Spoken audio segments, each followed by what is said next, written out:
Good evening, everyone, and welcome to tonight's meeting of the Medford Community Development Board. I'm Emily Hedeman. I'm the chair of the board, and I'm going to call the meeting to order. Let's begin with some obligatory procedural matters. This hearing of the Medford Community Development Board is being conducted via remote means. No in-person attendance of members of the public will be permitted, but every effort will be made to ensure that the public can adequately access the proceedings as provided for in Chapters 2 of the Acts of 2023.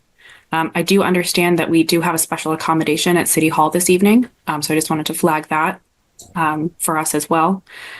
A reminder that anyone who would like to listen to or view this meeting while in progress may do so by accessing the link that was included on the meeting agenda posted on the City of Medford website. If, despite our best efforts, we are not able to provide real-time access, we will post a recording of this meeting on the city's website or as soon as possible. A reminder that given the remote nature of this meeting, tonight's all votes will be made by roll call.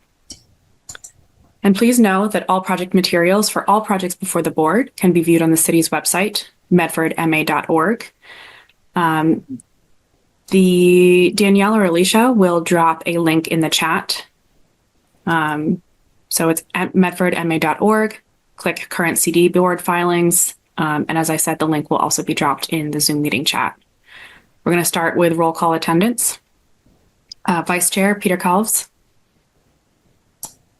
Present. Hey, Peter. Hey. Ari Goffman-Fishman. Present. Hi, Ari. Sabrina Alpino. Adam Behrens. Present. Hey, Adam. Annie Strang. Present. Hi, Annie. Ben LaValle. And myself, Chair Emily Hedeman, is present. Danielle, can you introduce any staff on the call? City staff? Yes, thank you, Madam Chair. I'm Danielle Evans, Senior Planner in the Office of Planning, Development, and Sustainability. Also with us tonight is Alicia Hunt, the Director of PDS, as well as Sal DiStefano, the Director of Economic Development.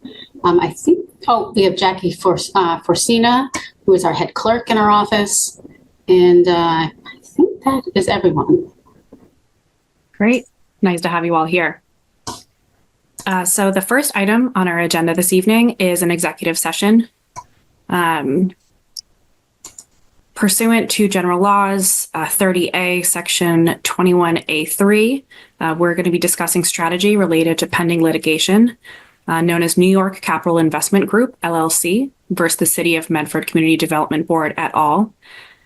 This is a case in Massachusetts Land Court. It's case number 24 MISC 000683. And we have determined that discussing this matter in an open meeting may have a detrimental effect on the litigating position of the board.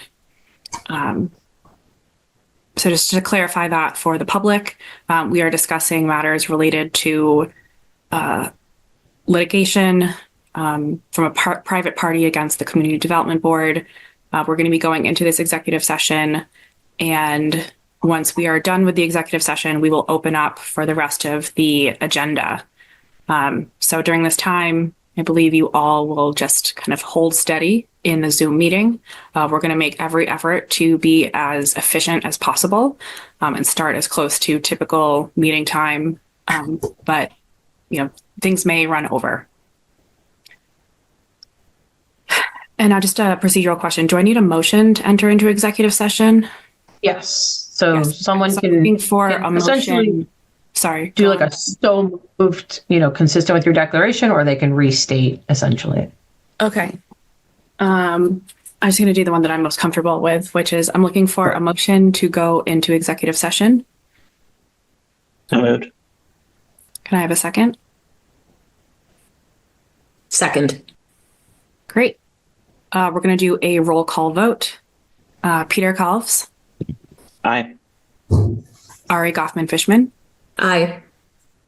Adam Behrens. Aye. Annie Strang. Aye.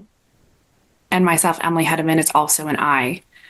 So just to reiterate, only board members, staff, and legal counsel are permitted to remain in the meeting. Others in the Zoom are going to be placed kind of on a hold. The meeting will still be active, but we will rejoin the meeting once we exited executive session. All right, I'd like to welcome everybody back to the Medford Community Development Board meeting. We have exited the executive session. Thank you everyone for your patience. As we went into executive session, we'll now be returning to the rest of the agenda.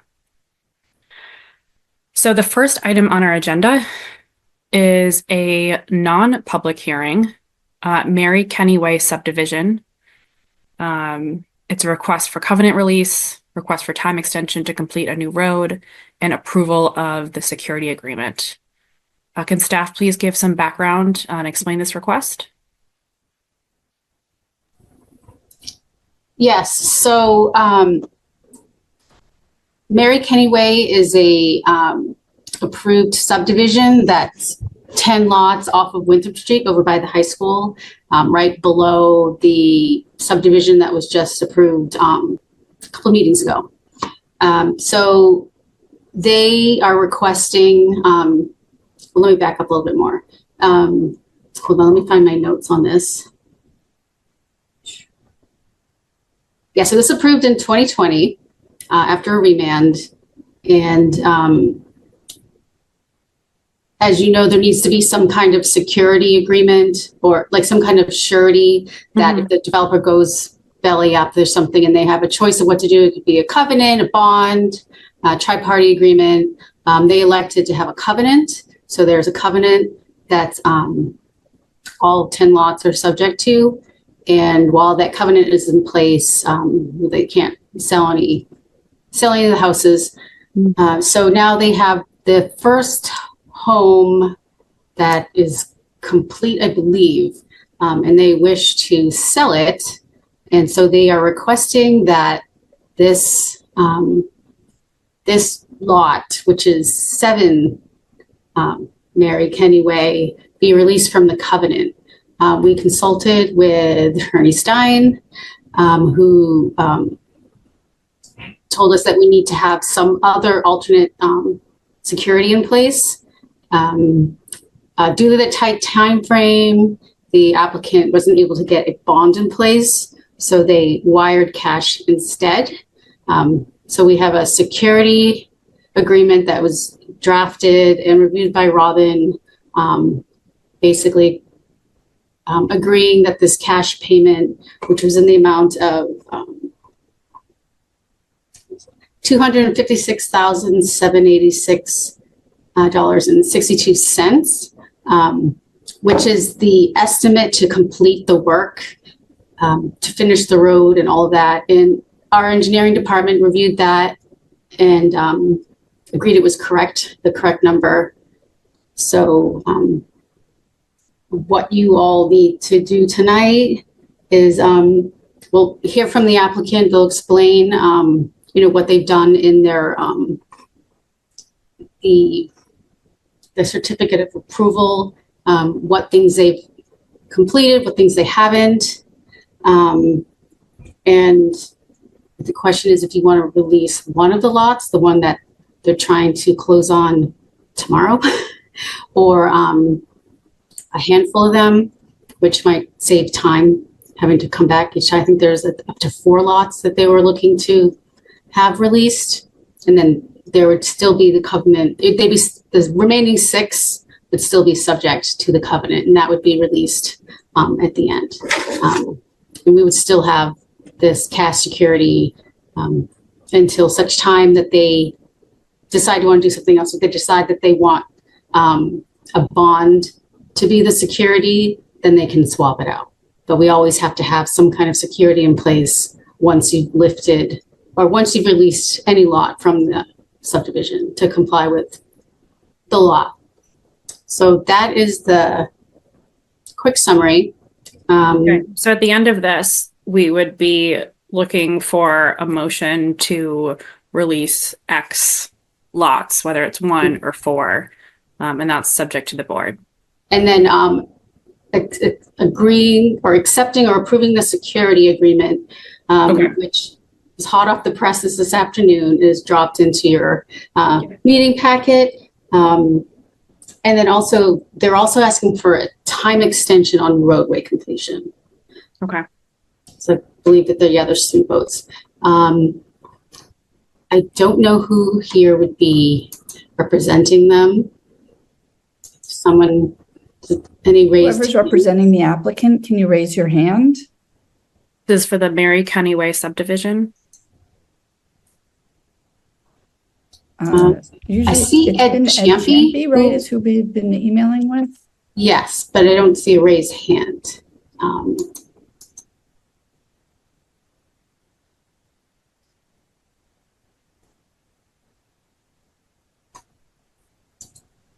I don't know if there's anybody else here. It sounds like there's a closing tomorrow, so. I wanna How the make hell sure- do you raise a hand? Yeah, Ed, are you Other up than there react. now? There's a Oh, raised, yeah, I'm sorry. I was trying to raise a hand. I don't know I didn't know where the raised hand button was. they keep moving it. Yeah. Okay. Well, mine got upgraded and I'm having a hard enough time, but I did log in. Well, we can hear you, Ed. Would you like to give some Thank you. background Thank you. on the request on behalf of the applicant? Yes, I will. Thank you, Madam Chair and members of the board. My name is Ed Champy. I live at 4 Pecos Way, Linfield, Massachusetts. And I'm the developer and the construction company for Mary Kenny Way, also known as 541 Winthrop Street, Medford, Massachusetts. So there are two requests before you tonight, one of which is the extension of the roadway timeframe, and I can explain why those exist and why we're requesting it. It's not uncommon and it's a normal process in order to assure that when the road is complete, it's not torn up during construction. And the second is the release of the covenant on Lot 2, which is 7 Mary Kenny Way. We've posted the bond in totality just to try and make the process less arduous with one lot. Normally, if we posted a bond in total, we would expect all lots released. But knowing that this board doesn't do a ton of subdivisions, we figured if there's a covenant left on 6 of them, it will let everybody get comfortable. And we know that Attorney Stein has significant experience in this. But knowing Medford isn't a suburban market, so to speak, we understand. So I'm open at if you'd like, I can discuss the roadway extension first, or people can ask questions. Let's talk through the roadway time extension. Okay, terrific. So when we started on the road, the primary goal was to get the utilities off of Winthrop Street prior to, let's see if this video works. Okay, let's see. All right. Yeah, we connected the utilities off of Winthrop Street originally prior to the road being newly paved. So our first and foremost goal, even when we weren't completely ready to start building the road, was to get that done so we're not cutting a new street. And one of the conditions was the curbing on the far side over at Lorraine Road. And those were the first 2 steps done just to make sure that the newly paved road, after all the neighbors had dealt with construction in that road for many years. Anyways, we wouldn't be cutting it right after it was complete. So with that, we work hand in hand with engineering through the process. So although this is the first time for us to meet, Owen at engineering, and prior to that, Tim, before he was promoted, were regularly involved in this. Tim McGovern actually prepared the first draft of the draft that we worked from for the bond amounts. So we used his format from years ago and then updated it with today's pricing and the remaining of the road to be complete. So with that said, we obviously did a significant amount of blasting on the site, and I think most of the neighbors and most of Medford is aware. And we cleared the space, cleared the way for the road itself to go in. All the utilities have been brought in: water, sewer, drainage, and whatnot. And the infiltration in the rear, which is for the roadway infiltration, has been installed. These are all conditions upon releasing the first covenant. And we put a binder down, and upon binder, we started requesting building permits and then building homes. So the road itself, our next so-called phase of the road is we started immediately on the left side of the road. And part of that was because we wanted to finish the road, the houses adjacent to the right of way, which run up behind us. I'm not sure if you're familiar with the road or not. And by finishing that, we're able to complete that side of the road, so those 4 houses get complete, the sidewalk, the curbing, and and the street trees and whatnot all go in, and then we're completing like clockwise. So we'll be going right around the site. The main reason for not doing the curbing is the machines are big enough on that site that if they drive over the curbing, they crack it. And if you turn those machines on newly paved roads, they make a mess of it too. So generally what we'll do is when we're finished with the last foundation and backfilled it, we'll move the heaviest of the equipment off site. And then we start working with machines that have rubber tracks. And then we'll put the final pavement down. Our expectation would be that, that's like 18 months away.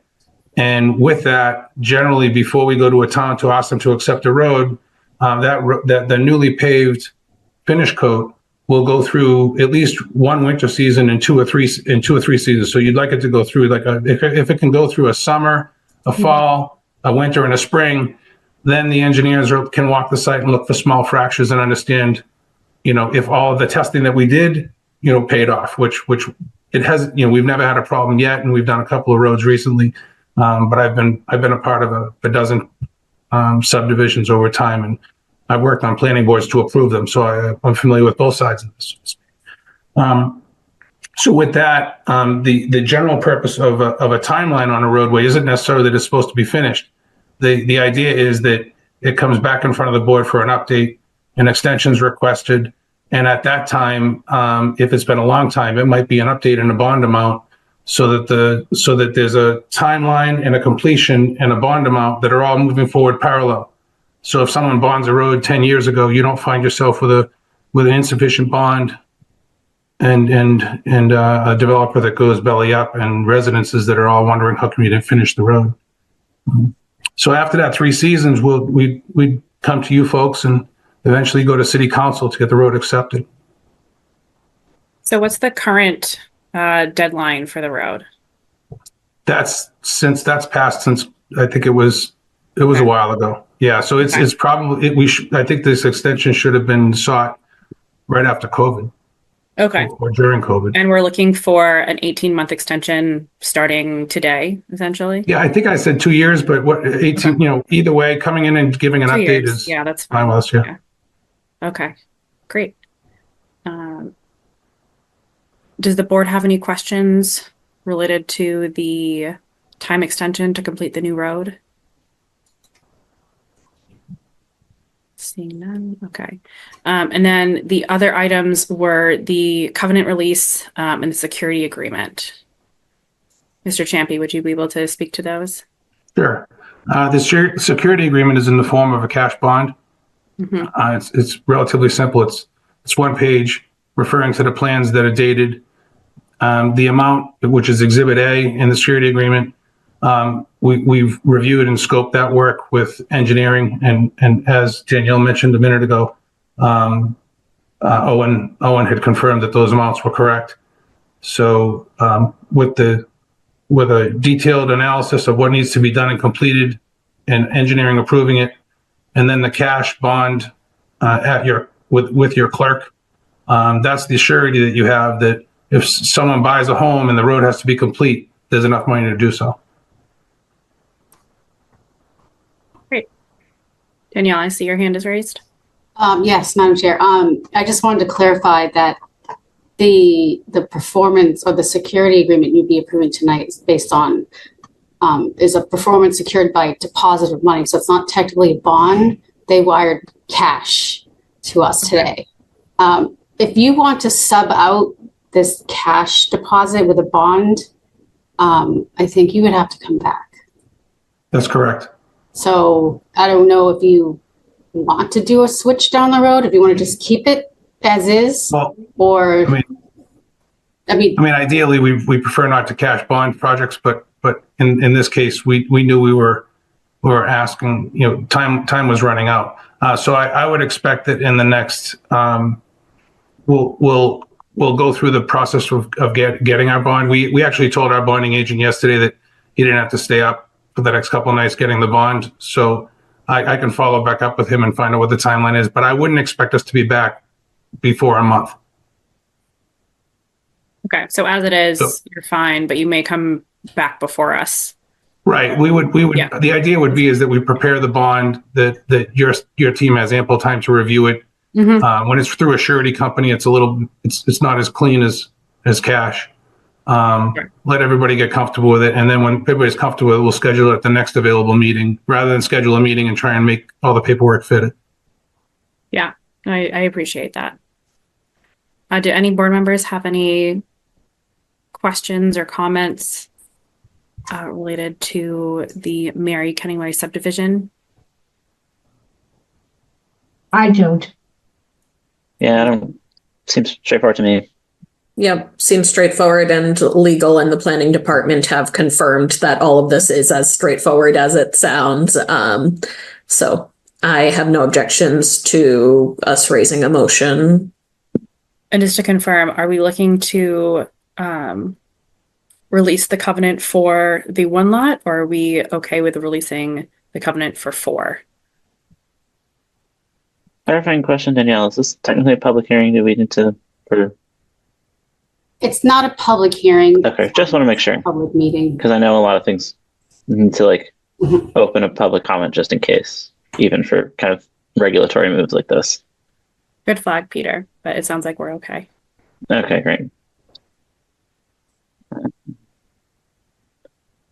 In that case, I'm going to move to release the 4 lots from Mhm. the covenant and grant the extension on roadway construction. And unless there's something else I'm forgetting. As well as the approval of the security agreement. Danielle, Okay. Uh, If I may, could you name the lots specifically? Okay. Yeah, I can see. There's also in your packet was Yeah. Yeah. a graphic of the actual lots. Yeah. Give me one moment. Really. I can help, but I don't want to speak during your motion. We'll get it in a second.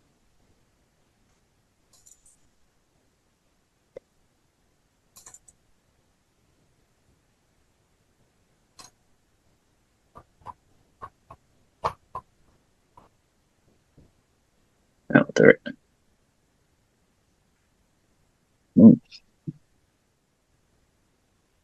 What's the one we need to have? One we need to have a 7, right? 7. So do we want to do 2, 3, 6, and 7? The closest to Winthrop Street. I want to check with the applicant, make sure that those Okay, are cool. intended. Yeah, I wasn't sure if we did 4, if there was a particular 4 that we wanted. Please, if we could, Madam Chair. Yeah. Lot 1, 2, 3, and 4, which is Mary Kenny Way 3, 7, 11, and 15. Okay. Okay. Sounds good. In that case, going back to what I was about to start, we'll make a motion releasing units, Lots.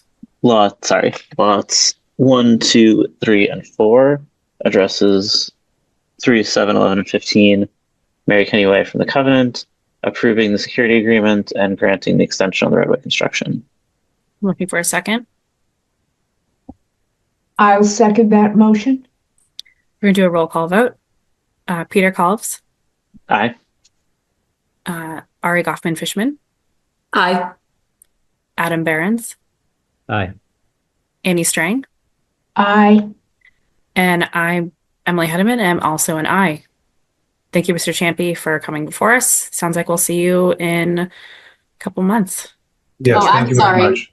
There's one more vote that they wanted. You wanted them to expressly authorize Director Hunt to sign the releases, right? Okay. That's what your legal staff wanted.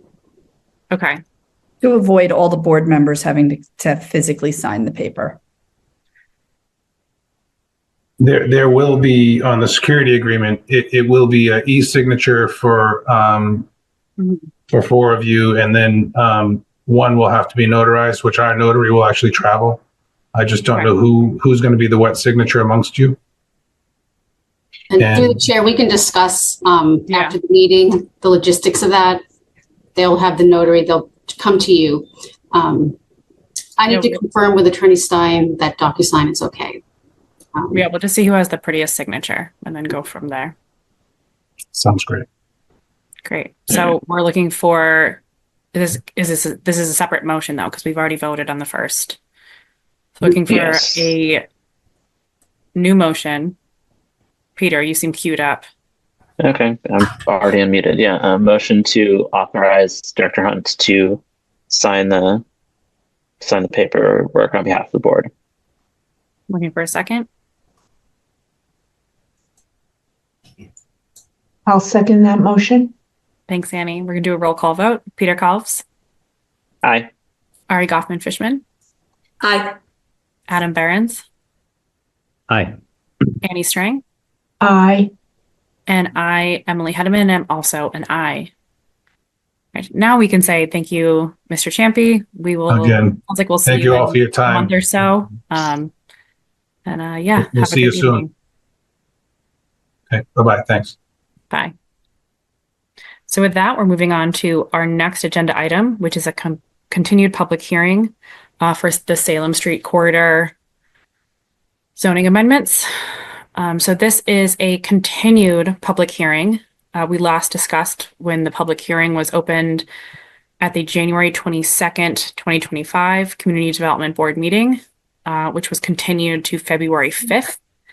At the February 5th meeting, we continued without discussion to this evening's meeting, March 5th, primarily in order to allow for more public outreach and to hold a question and answer meeting at the Roberts Elementary School, which was held on February 10th, 2025.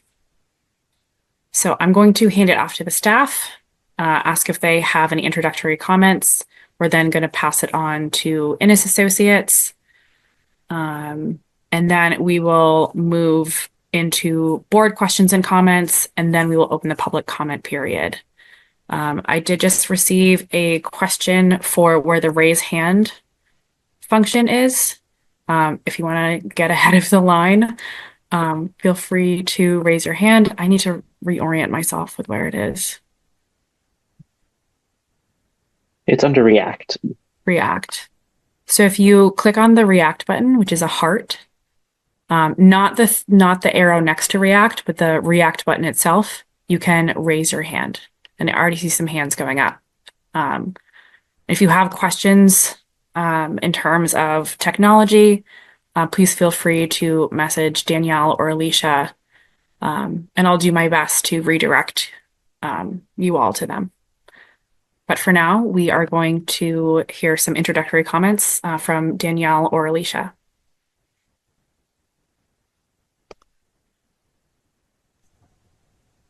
Madam Chair, I don't have anything. I don't know if Okay. Director Hunt has anything that you'd like to say. I think we should move on to the consultant. It's going to be a long night. Okay.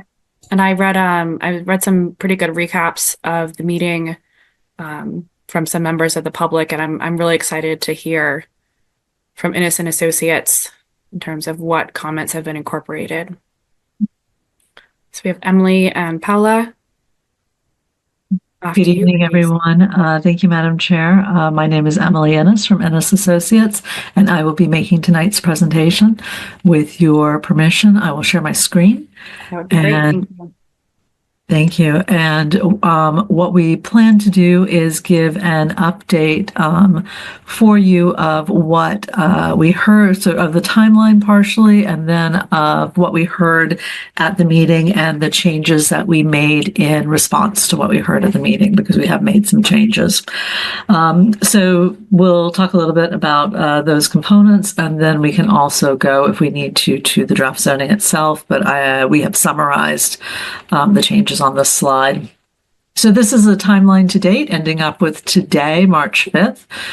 We had started working with the workshop with the Planning and Permitting Committee last July, did sort of Mystic Avenue and Salem Street in parallel, and then moved to finishing off Mystic Avenue, moving forward with Salem Street. I think the key things here is the fact that we have held the community listening session on February 10th. You can also see that here. Here we are today again for March 5th, and we are continuing. This is the rest of the timeline just to keep you all updated. We have been working on the neighborhood and urban residential components. Those will be coming your way, but before they do, we will have a listening session for the residential, and that's going to be either March, as far as we know now, either March 20th or 27th. We'll also be doing a Squares and Boston Avenue community listening session because we're starting to talk about the commercial areas. And that right now, again, is either going to be April 10th or April 29th. So just to quickly give you an update of what's coming. But the key thing today is reporting back to you about the listening session and those changes. So the listening session was one room, but broken into basically two activities. At the front of the cafetorium, we held a presentation, and people could ask questions and have myself, Councilor Bears, Council President Bears, and Director Hunt answer questions. At the back of the room, Danielle and my colleague, Paolo Ramos Martinez, had these maps, so two of these maps here and two other boards that I'll show you, and they were able to work one-on-one with people who had questions maybe about specific properties. So the map showed the current zoning up here at the top, and then our then proposed zoning. As I said, there have been some changes, and you can see some of the stickies that people put on with their questions or their thoughts about the area. We also had the use tables up. So these were the proposed uses at the time of the meeting. We have made some adjustments based on what we heard. And we asked people to mark off if they thought the uses were appropriate or not appropriate by district or for the neighborhood as a whole. And you can see a lot of stickies here. We captured those as no's. There were quite a few uses that people did not feel were appropriate for the area. So we took that into consideration as well. And I believe we have just transmitted. It takes a while to write all of these up in a memo format, but I believe we've just transmitted that to Director Hunt today, so that we have the full write-up in there, but this is the useful summary. So this was the proposal we presented to you at our last meeting together. You can see the mixed use 1 in blue, the mixed use 2 in red, the commercial. We have just one property that's marked commercial, and we have the multi-unit residential. And we're making changes to this based on what we heard at the meeting. And this is the rough outline of the changes. We're shifting a few things around primarily, and the most important, and I do have a clean version of this map, which I'll show you, but I want to call out so you can see exactly what the changes are. I think the most important is this area around Park Street, which we had originally discussed as being mix 2 is now at mix 1, and that has implications for the number of stories and the number of stories as a base, but also the number of stories in terms of incentive zoning. So mixed use 2 was a 4-story base, maximum base, with an additional 2 stories available from the incentive zoning. Just as a reminder for those who might not have been at the first meeting or at the listening session, the incentive zoning allows additional height, but only in return for public benefits from the developer. By changing this to a mix 1, we drop down to a 3-story base zone with an incentive zoning of 4 stories. So we've essentially knocked 1 story off the base and 2 stories off the incentive.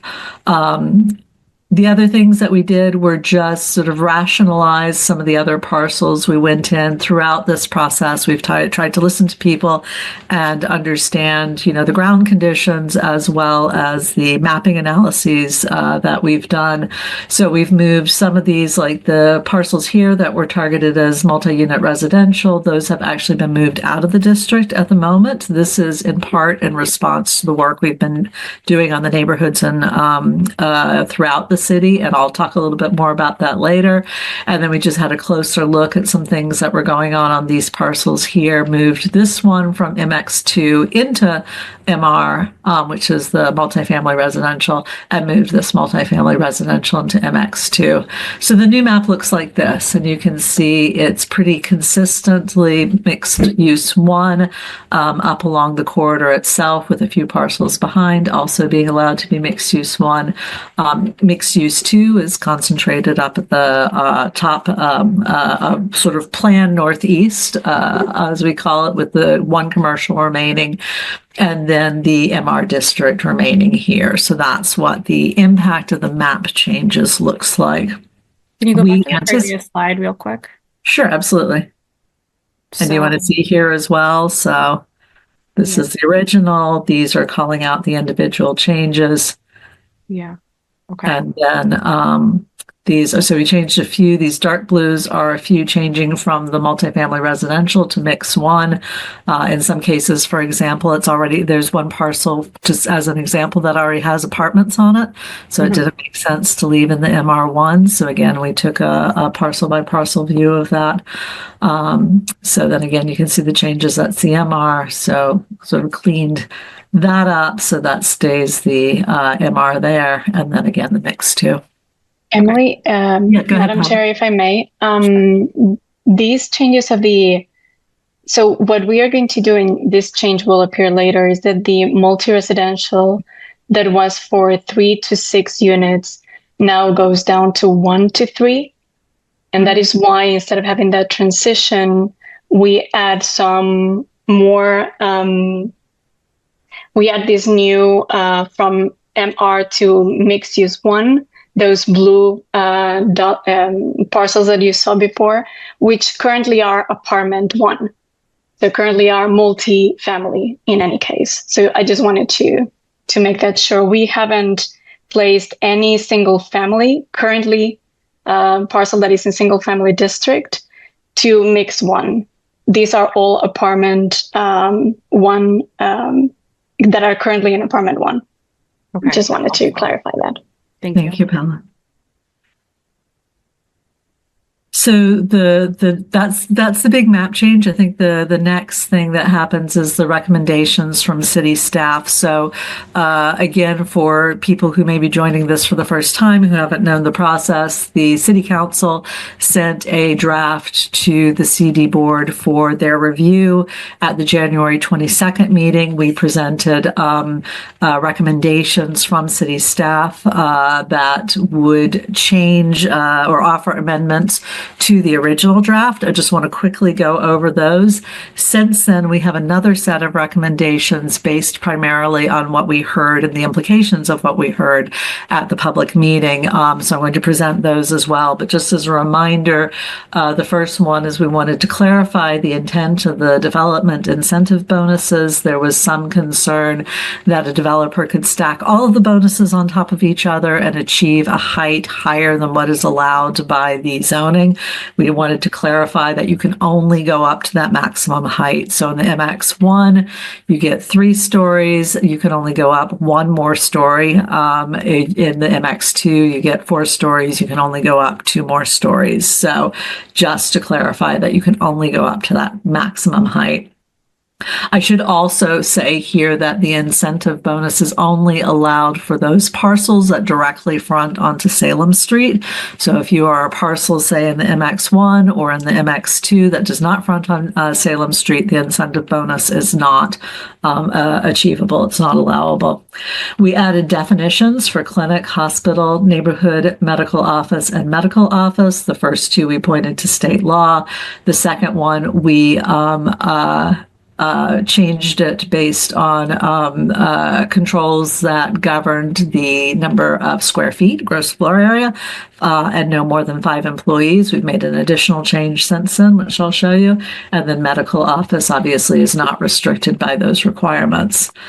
In the January 2022, we had added neighborhood medical office as a yes and medical office as a special permit from yourselves. And then we had in January 22, we had also added some height step back requirements to help protect the residential district. So we're requiring that the height be stepped back further from the residential district and allowing a step back waiver, because at the time we were talking about a front step back and rear or side step backs. We had there was a typo in, I think, the earlier draft that had some of the adult use marijuana as a CDB special permit. We've changed that to no on January 22nd recommendations. And so that's the end of the January 22nd recommendations. So you've seen these before. Now I want to show you what we've changed since the public meeting. So the first change is we are no longer allowing medical office. So that is the unrestricted by the number of square feet or the number of employees. That's not being allowed anywhere in the Salem Street district. We are not allowing neighborhood medical in Mix 1. So that area around Park Street, for example, that was Mix 2. That neighborhood medical could have been in. It's now Mix 1. Neighborhood medical is not allowed there. And we are allowing it as special permit by the CD board in Mix 2 and commercial. So that upper end in the red. And that is because we heard loud and clear from the community members who were present at the meeting.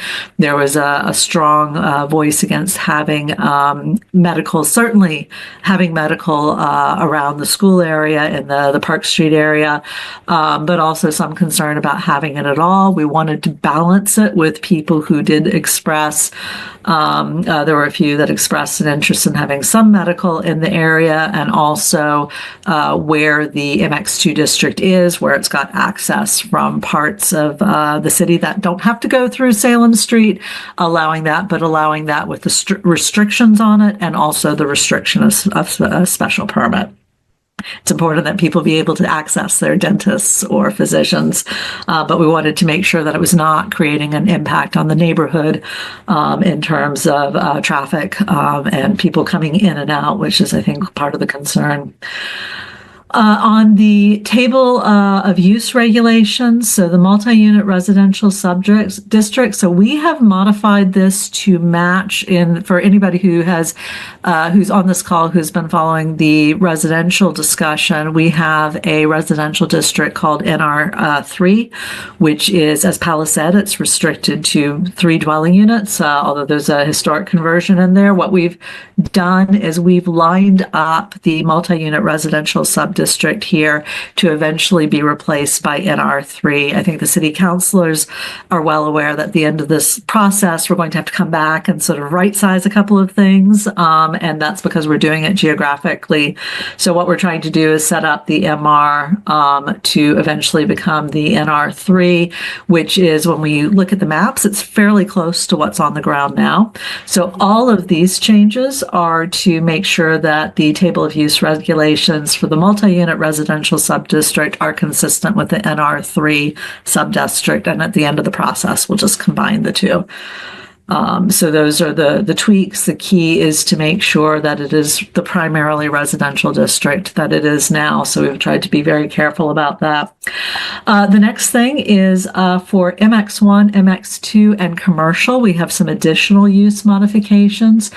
We heard from quite a few people in the public meeting that they did not want a hotel in the area, which is currently allowed.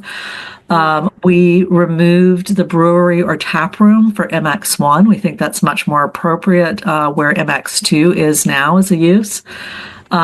We have created the option for, taken the option for a parking area or garage that's accessory to a principal use, but is not necessarily on the same lot. And that is by special permit from yourselves in MX1 and MX2. Parking area or garage accessory to a principal use on the same lot as a non-conforming principal use, also special permit for MX1 and MX2. We've removed distillery or winery from both, mostly because of the square footage requirements. The parcels in that area are quite small. This is a use that does not seem practicable in either of those. We've clarified home occupation is by special permit in Mix 1 and Mix 2. That's the end of the uses. In terms of the dimensional requirements for the multi-unit residential subdistrict, same thing. We're lining those up with the NR3.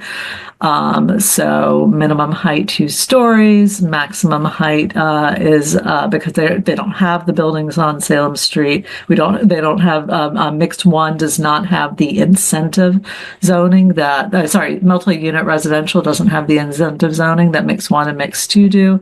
And then we've the rest of that is the same. Same thing for setbacks, front 10, rear 15, side 5 feet to some to 10 feet. Stormwater and landscaping, all of these are consistent with the NR3 or the NR3 to be.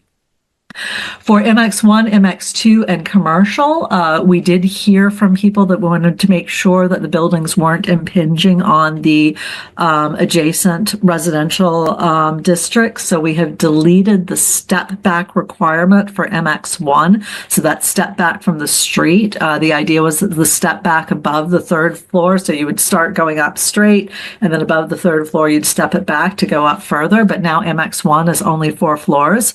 Doesn't make sense to have a step back for a single floor. And also, we want to preserve the ability to step back if necessary from the other side. We created a setback of 10 feet in MX1, MX2, and commercial for the rear lot line. We heard that was very important for people.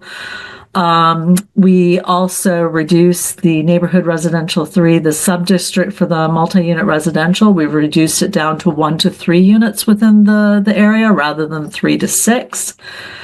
And the side and the rear setbacks, we just clarified the language. There was a concern at the public meeting about the fence that we had in there.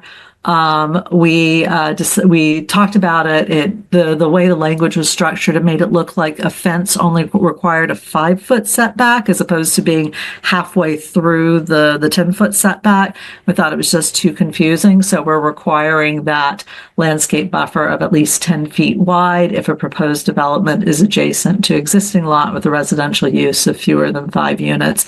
Again, that's to create a nicer buffer between anything that could someday be built along Salem Street and the adjacent neighborhoods. And then finally, your other proposed changes to amend the map that I showed earlier. So that is it for the changes. I think the listening to people's concerns at the public listening session was very helpful to us. I think that we've been able to address most of what we heard, but I'm delighted to take any questions from the board and obviously listen to the public comment. Great. Thank you, Emily. So now we are going to have the board ask questions, comments. Emily and Paolo will respond, hopefully. Or, be able to respond in some way. And then we'll open the public hearing just to keep everyone updated on our plans for this evening. So fellow board members, what do we think? I'm impressed with the changes that were made. I think that they reflect what we heard on the 22nd. I think you made some of the changes in a very strategic way. We heard a lot of comments about, uses that were not appropriate in school areas. I like how those were addressed. And I appreciate the kind of block by block, parcel by parcel approach and the changes made there. So interested in hearing from the board and members of the public eventually. I echo Emily's reaction. I do like many of the changes. One set of feedback that I remember hearing and agreeing with large parts of it is, do we have an update to the incentive zoning? There was discussion of kind of reweighing some of those values so that we didn't end up with, a bunch of fountains, and so that we really emphasized the key priorities like affordable housing. Can you share any updates on that list of tables and values? Thank you. With your permission, Madam Chair, I'm just pulling it up so I have it in front of me. And the answer is yes. So we clarified the incentives for the affordability remained unchanged. So we have the option of deeper affordability or more affordable units, or again, the max would be 2 additional stories in MX2. So there won't be a whole lot change there. For the community amenities, we had clarified that I think there was some there was some confusion that a fountain was kind of an easy thing to do. We clarified that also meant the maintenance and repair for the life of the associated building. So, in other words, it's not just build a fountain. You have to provide the water for it. You have to keep it in good repair. There's nothing worse than a fountain that has just been let go. So that we've clarified that we are certainly open to some additional options, and we've made it clearer that the seating, I think people had, from some of the comments that I saw, people had assumed that seating meant like a single bench, and we clarified that there was a square footage requirement.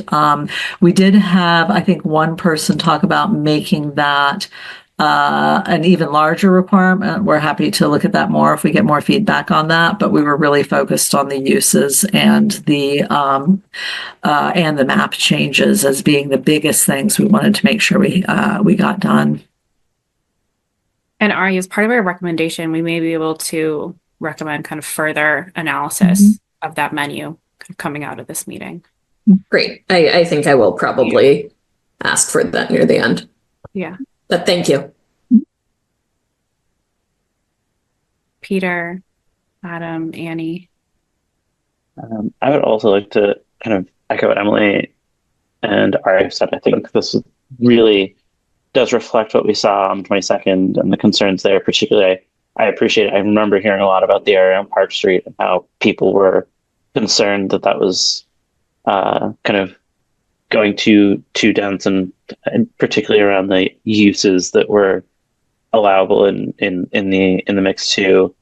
And I think this did a great job of addressing that by keeping some of the density in the mix 1, but also then adjusting the uses to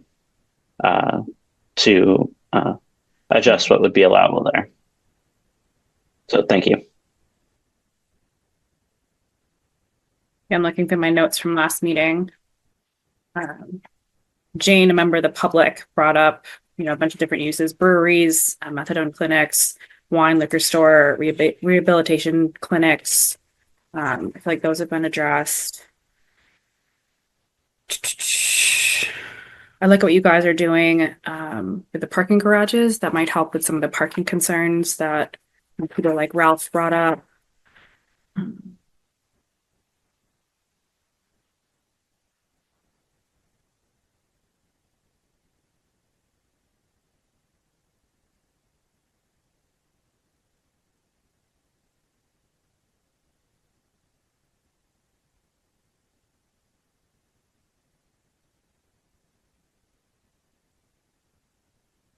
Sounds like there's a more reasonable approach to step backs. Especially if it's just going to be one extra floor. There's no need for a step back. John was somebody that brought that up last time.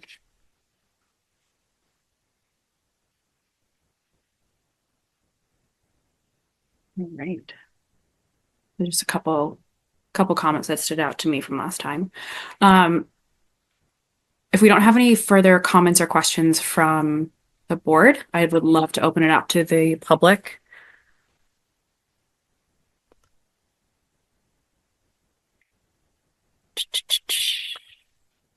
So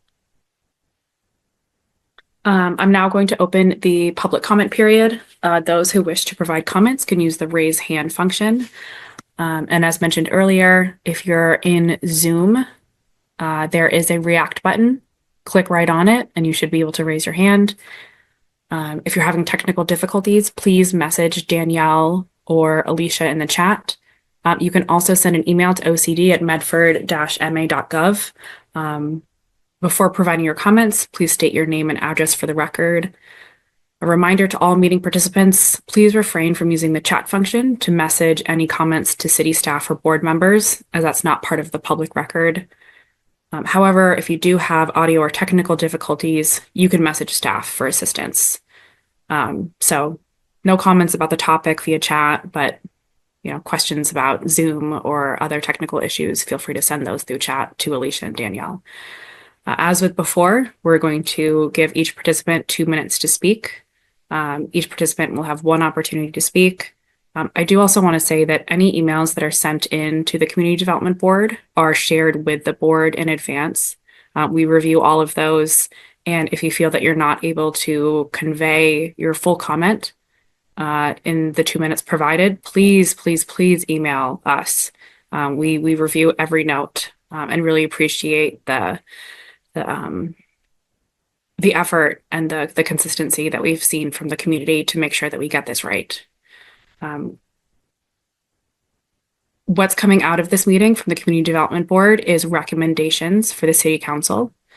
So the Community Development Board can, kind of be, as we should, an advocate for the public for any additional process or steps or anything that needs to happen related to this process. So please keep that in mind.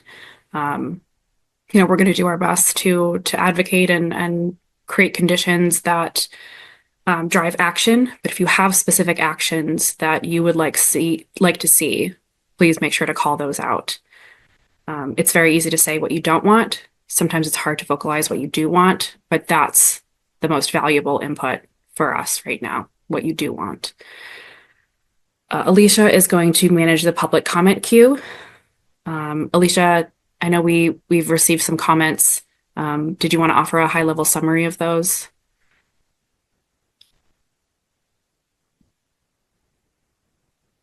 Could we just give that at the end of the Sure. thing? Thanks. Yeah. Yeah, I see we have some people eager to speak, and I'm eager to hear from you. So I believe David Zabner is up first. You're going to get a request to unmute. Please state your name and address for the record. And Alicia or Danielle will be managing a timer. Hello, everybody. I'm David Zabner. I live at 107 Bowden Street here in Medford. I guess I'll say that I'm very excited for these changes. I think it's really important that we rezone the city. I think this is a really good step towards the progress we need to see in the city. Housing values are too high. My friends and family could not possibly move to live in Medford, and that's, I think, a real problem. And the things I want are more housing, less parking, more flexibility in land use across the board. I think we should all be so lucky to live in a place where rent is affordable and we can walk and get, some groceries on the corner and a coffee on the other corner. And I think that this zoning represents a very real step towards that. So mostly I'm just speaking highly in support of this. The last thing I'll speak in support of that this seems to be doing is, keeping the zoning as simple as possible. I think the simpler it can be and the fewer things that need to go to the CBD or to the zoning board, the more quickly people can build things, the more quickly we can have changes, and the less expensive it is to build. I have friends and family who develop buildings. And it's amazing the years and decades that you can spend waiting for something to be approved. And that adds a lot of expense to all of our housing that I think is really unnecessary. So I'm really excited for this, and I'll yield my last 12 seconds back. Thank you, David. I appreciate it. Time is money, so point well heard. The next commenter that we have is Evan Glasson. Please state your name and address for the record. You will see a request to unmute. Thanks. Hi, everyone. I'm Evan Glasson. I am a homeowner at 16 Butler Street in Medford. I just wanted to speak up and say that I am really very much in support of this rezoning effort, specifically in the Salem Street corridor, but also the broader citywide rezoning plan. I really appreciate the thorough work of this board and the consultants who have been a part of this and listening to the public feedback on the matter. And I personally am really, really excited to make Medford a place that more people can benefit from, that more people can live in, that is more walkable, more fun to be in because of that walkability and all of the cool places that can come as a part of this plan. So I'm just really, really excited for what's ahead for Medford and the work that we are doing to help address the housing crisis that we're facing. So thank you. Thank you, Evan. The next speaker that we have is Carleen Campbell Hegarty. Please state your name and address for the record, and you will get a request to unmute shortly. Hi, can you hear me? Yes. Okay, great. My name is Carleen Campbell Hegarty, 49 Elmont Street. And I'm here tonight to say, first of all, thank you, Emily. I know that was a very long meeting that we had on in February, and you did take a lot of our ideas and listen to what we had to say, so I appreciate that. I am not, though I'm for good zoning that can enhance and revitalize an area. I don't think we're quite there yet, and part of that reason was it took so long for the people who are going to be affected the most to be heard in February, but I'm very impressed by what happened afterwards. I have 2 suggestions, 1 question. My question regarding is, before we finalize everything, looking into traffic studies, parking studies, and shadow studies, and also, since we're going to be building up density, more people, more cars, more everything else, will the infrastructure, the water, the sewer be able to take all that on? That's one statement. My other statement would be communication to the general community needs to be improved, especially abutters and the people directly affected by all of this. People have email and the address now. I'm hoping they'll use it. And then my last statement that I would like to talk about is, Emily, you said you made a lot of changes with the by right items, and I'm sorry you were talking very quickly. It was really hard to see. I'm just curious about the methadone dispensary. It was MX1, MX2. That's the medical center under that guise. We at the meeting said we didn't want any new medical buildings. Now, was that taking off the table or not?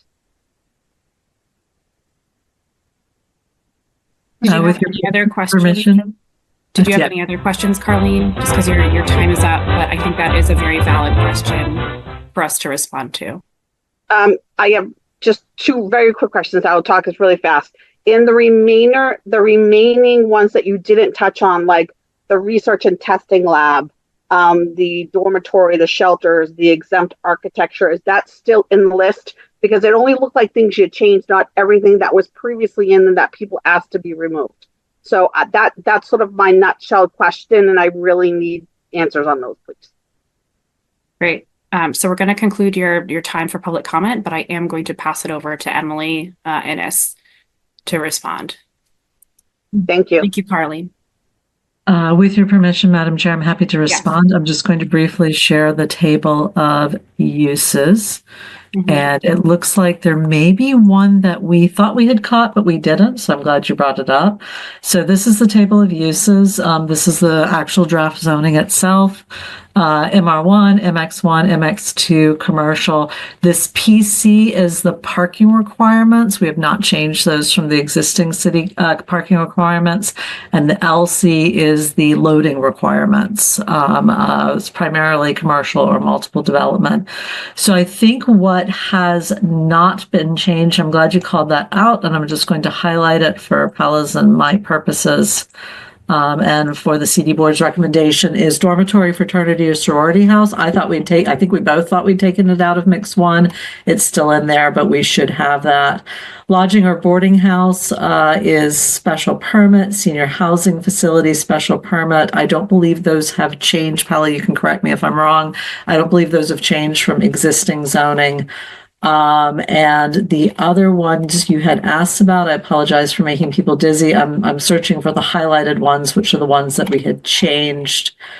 We did remove brewery from the MX1. We removed hotel from the entire district. And then here's what we did was we removed medical office from the entire district. We did remove neighborhood medical office from MX1. We heard, there were some strong voices in the room for no medical at all. We had heard separately from a few people that liked the ability to be able to walk to their dentist, etc. So the neighborhood medical office, I had mentioned earlier in the discussion that the neighborhood medical office is limited by the number of employees, by the square footage. There's also changed the definition, which I apologize, I forgot to mention, which limits it by the hours as well. That's in your new zoning. We had talked about it, but it had gotten crossed out accidentally, so that is back in there. So at any rate, with those limitations and with the requirement of a special permit for the CD board, so essentially the strongest controls we can put on it, we did leave that in the mix 2 and in the commercial. The commercial is that single parcel on the other side of the Fellsway. The mix 2 is the red. Otherwise, it's sort of Plan Northeast, that the area where Salem Street and the Fellsway intersect. And then let me just double check the other ones that we talked about. Again, apologize for here are the changes to the parking areas, which again, MR is now consistent with neighborhood 3, which is currently on its way to the CD board. Here are the other changes to the parking area that we talked about. And I think you asked about the research labs. I thought we'd taken that out. I think that's further down. It's a long list of uses because this is actually your entire list. Okay, so here we go. Life science facility is not allowed in any part of the district. Food production facility not allowed in any part of the district. Distillery or winery and light manufacturing, again, not allowed in any part of the district. So I think that takes care of everything except the dorms, and I would recommend to the CD board, our apologies for missing that. I thought we'd caught it, but I would recommend that to be changed in your recommendations to City Council, if that is acceptable to you all.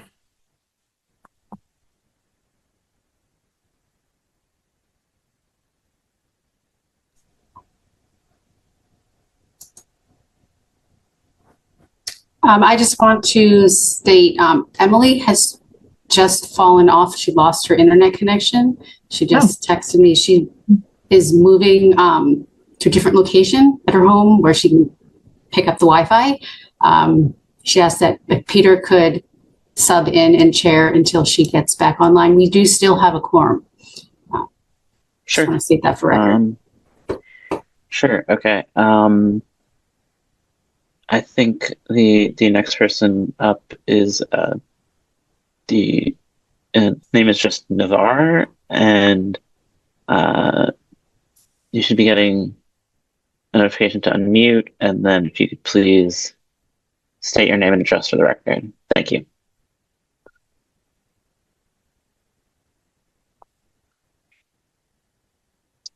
You're muted. You're not muted on Zoom, but some. Oh, here we go. Is that any better? Hello? Yes, thank you. William Navarre, 108 Bedford Street, apartment 1B. My message is basically that at this point, it seems that the zoning for apartments and so on has really been reduced significantly. I find that quite disappointing. It sounds like most of Salem Street, you can't have more than 3 units now. And not more than 4 stories is, I think, my understanding based on the preliminary, presentation at the beginning of this meeting. And I think that's disappointing.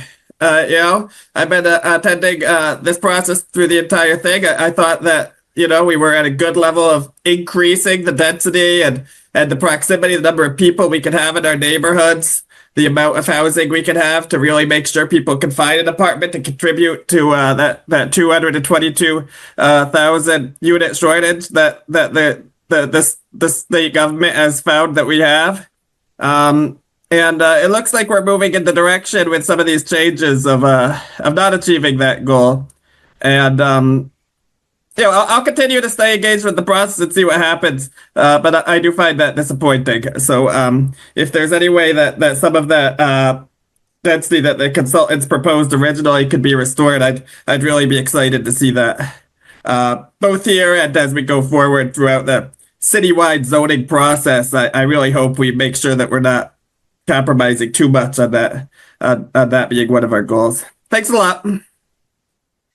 Thank you, William. And it looks like Emily is back, so I'll hand the chair back over to her. Thank you, Peter. And apologies for that. I lost Wi-Fi in my apartment. And if I don't have Wi-Fi, I have no cell phone service, but thankfully it came back on. And I apologize to members of the public whose comments I missed, but I trust that other members of the board will be able to cover comments when we come back for discussion. All right, with that, the next person that I see is Erica DeRoche. Erica, please state your name. Oh, wait, am I going out of order? I mean, you're one off, I think. I don't know if that's just because you Harrison. dropped. Okay. Yeah, Harrison should be all next out of one. order right now. So, Peter, maybe do you want to flag people? Sure. Okay. So, Harrison, thank you for your patience. Please state your name and address for the record, and you're going to get a request to unmute.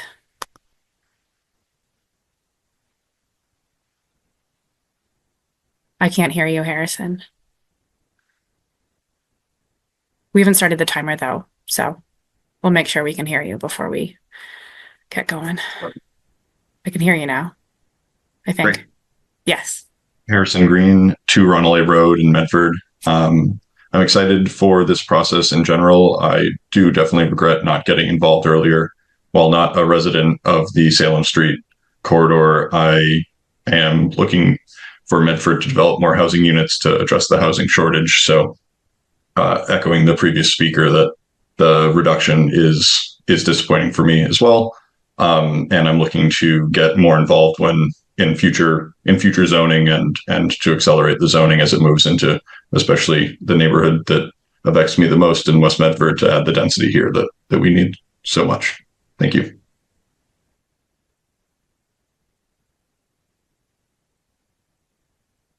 Thank you, Harrison. Erica, is Erica next, Peter? Yes, yeah. Okay. Erica. No, I think you're back on Miranda, the right order. Zachary, is that? Or am I totally out of order? Okay. You got Erica right. I'll just flag the next ones. Okay, thank you. Erica DeRoche, you are next public speaker. Please state your name and address for the record. Okay, I'm unmuted. Erica DeRoche, 260 Willis Ave. Thank you, Madam Chair and Community Development Board. Thank you all for hearing my comments. And I do have one question at the end. I want to say that I am strongly in favor of the zoning taking place across the city. I was also strongly in favor of this I thought very sensible approach to increasing density on the Salem Street corridor as originally proposed. I'm really excited about what's happening in the city and all of the work, very detailed form work that you're doing to document the conditions in the various neighborhoods, to listen carefully to residents. I think it's really important, and I applaud you all for your very comprehensive work. But I will say that based on this evening's presentations, I am a little disappointed to see that some of that density is being walked back. Not that I'm not disappointed at all in the response that Innes Associates has given to community feedback. I really appreciate how sensitively you've responded. And at the same time, I would like to see the city have a place to go from where it is currently. Like when I see, you know, the MR1 is now maximum of 3 units, that does not increase the density. That does not allow any sort of densification for the future, for the next 30 years. And when I see like that now there's a section near Park Street, understood you were responding to community concerns, but that section changed from MU2 to MU1. Well, now that's a maximum of 3 stories. That in effect does not increase the density because 2 stories are allowed. So are currently permitted, if I'm correct, if I've remembered that correctly, 2 and 2.5 stories is basically 3 stories. So that also does not increase the density and does not allow any development or does not promote development in that section of Medford in the way that I would like it to see it moving. Real quick, Erica, yeah. Sorry, we didn't set a timer, but I just want to give you a 30 I'm just wrapping up. Sorry, I just wanted to say, good. I do have like one question. Yeah. Which is a comment that I heard at the listening session and that I wasn't clear on. I think that the community could use some clarification on why zoning changes do not include traffic, shadow, or other studies. Because as an architect, I have to, submit projects for review. And there are so many components and parameters for each project that there would just be an infinite number of massings and traffic patterns that could be studied for an entire neighborhood. So I think that it would be really helpful for planning and Innes Associates to work to clarify that for the community, why those studies have not been conducted or have not been made available, because it's just not a feasible thing and has to be done on a development by development basis. So that's my comment, and thank you again for listening. Thank you, Erica. Erica made some comments about density, and I agree. Like it's definitely a bummer that the unit count has decreased in that specific part of the zoning. But I wanted to get some clarity in terms of like what density may be allowed. Like where are we increasing density? Emily, would you be able to address that question? Yes, I would be happy to, Madam Chair, and thank you. Thank you for that question. I'd also like to address at least some of the studies question. Yeah, if that's helpful as well. But let's start with the density. So I do want to clarify, and I'll just pull up the map again if you all don't mind, just so we can see what we're looking at. So this was the proposal as of January 22nd, and you can see the red here for the mix 2 and the red over here for the mix 2. This is the Park Street intersection with Salem Street at that first one. Couple of things going on here. One, obviously, here it changes to mix 1. We leave the mix 2 up in the northeast corner alone. That stays mix 2. So we're not changing anything here. Here, yes, it's 3 stories with a 4-story as an incentive bonus option. A couple of things to consider here. One is at least some of these buildings along here are single story.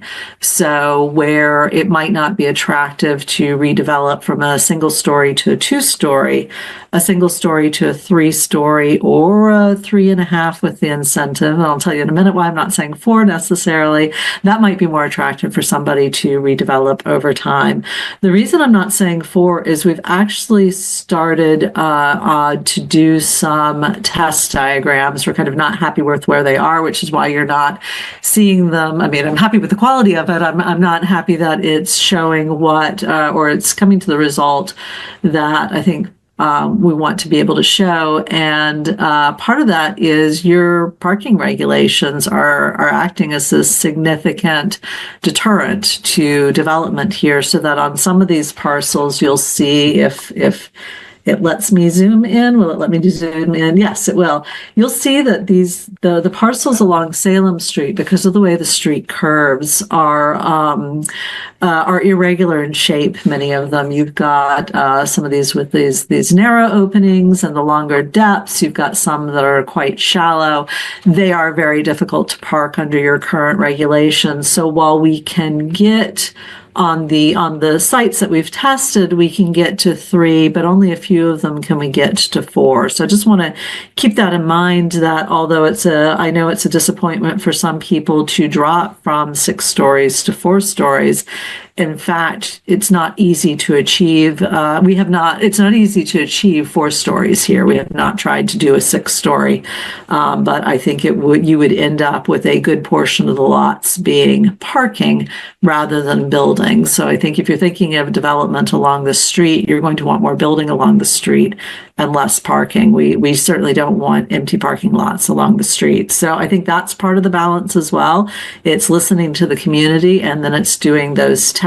And that test brings me to another point. And I think the previous speaker had, made an excellent point when thinking about doing, whether it's shadow studies or traffic studies or infrastructure studies, is that zoning provides options to property owners, right? When you change zoning, you're giving them a new option, and it's up to them as to whether or not they exercise it.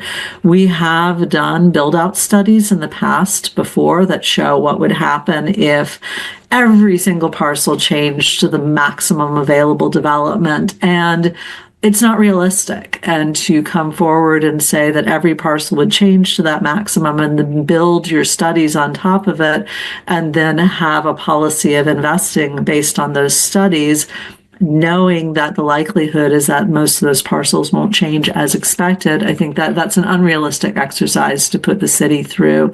Instead, what is required, and it's an appropriate place for it to be required, is pretty much exactly what the previous speaker described, which is at a point at which a project that meets certain thresholds comes before the CD board. That's when those studies are created. And at that point, you have a real project with a real number of units or a real number of square footage for commercial. And it is possible to calculate studies that give a true picture of what the impact will be, rather than a build-out scenario that might not be accurate ever, or if it is accurate, it's so far into the future, the study that's done has no real purpose.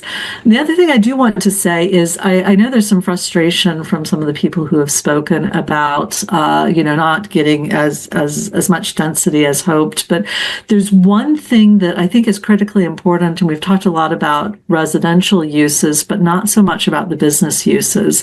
And for anybody who saw the presentation at the public meeting, the vast majority of businesses along Salem Street are in fact non-conforming.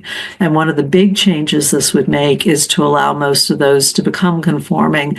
That allows the business owners to invest. So we did hear from quite a few people that they enjoyed having their neighborhood commercial, being able to walk to it, being able to patronize local businesses. Those local businesses are, from a zoning perspective, they're non-conforming.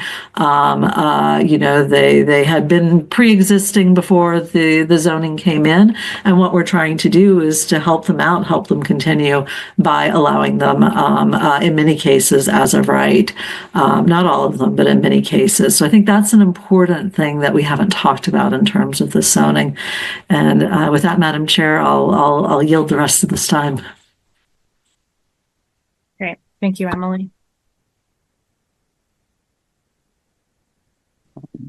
Next would be on my screen is Michael Chan. Michael, you're going to get a request to unmute. Please state your name and address for the record.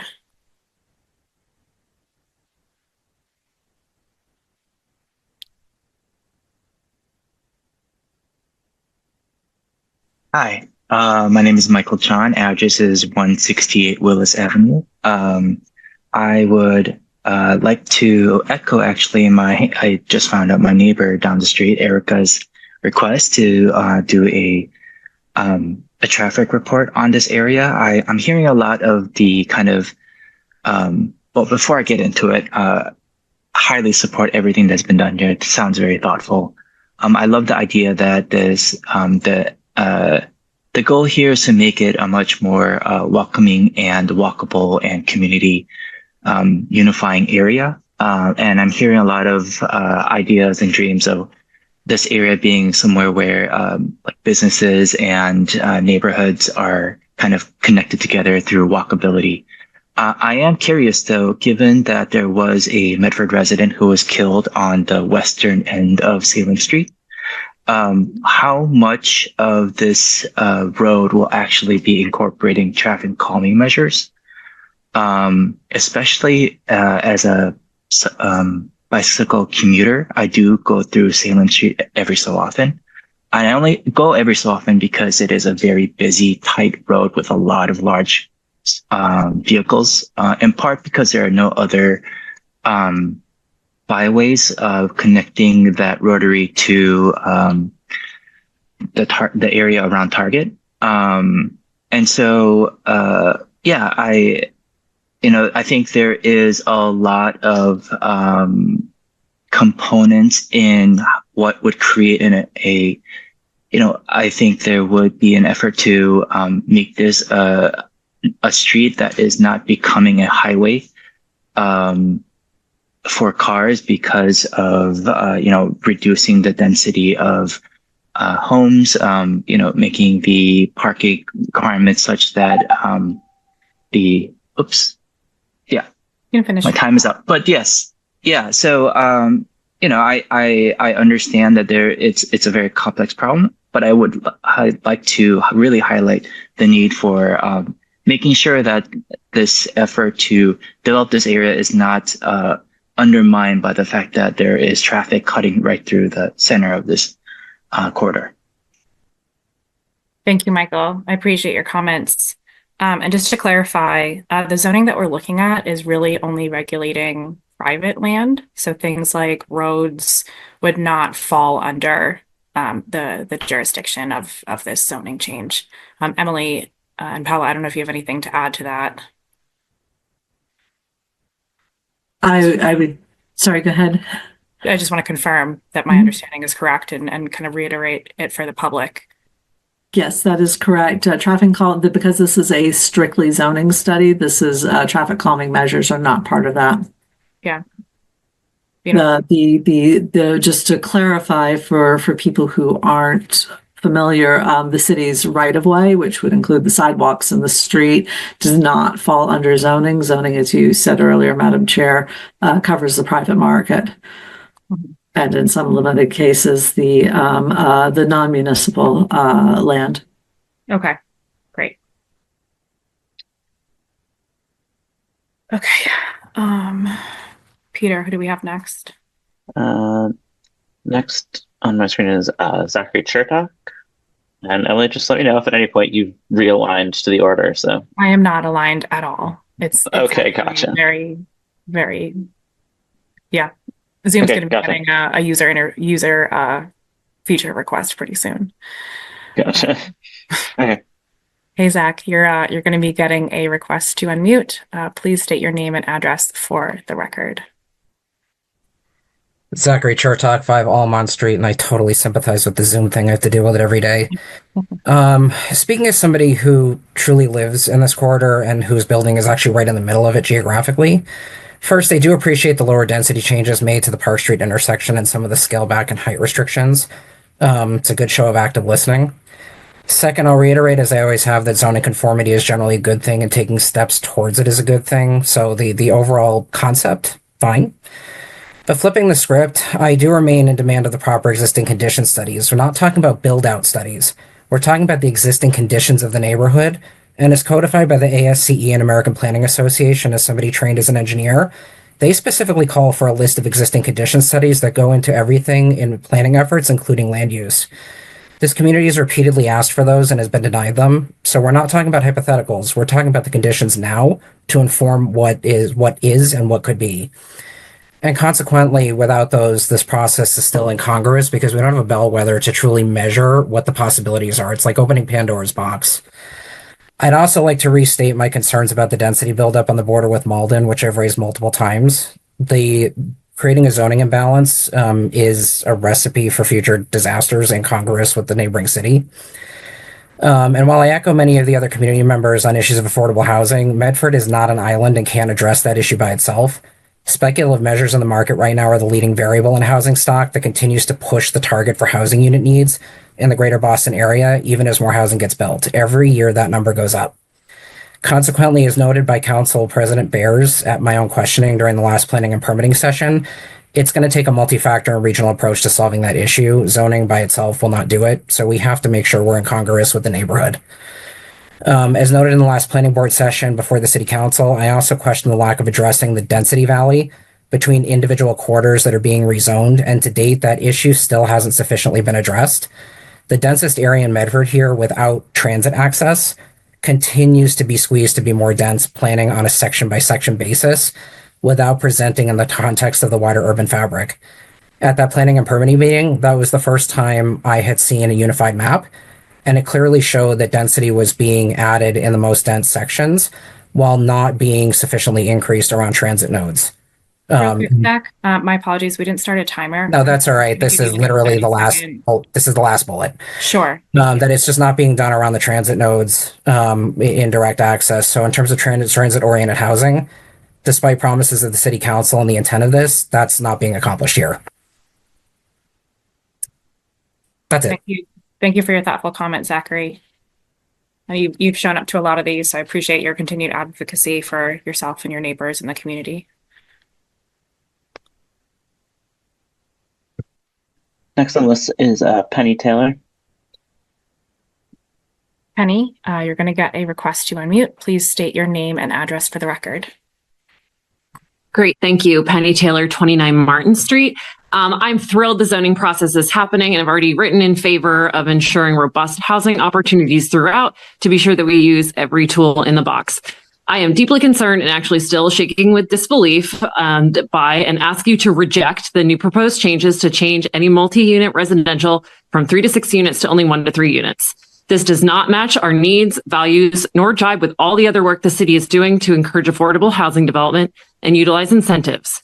We need more housing, full stop. Hampering that by not allowing creative and maximal uses at this critical opportunity is unacceptable. I also want to express some deep concern in rejecting medical facilities when close to 30% of adults in the United States have some kind of disability.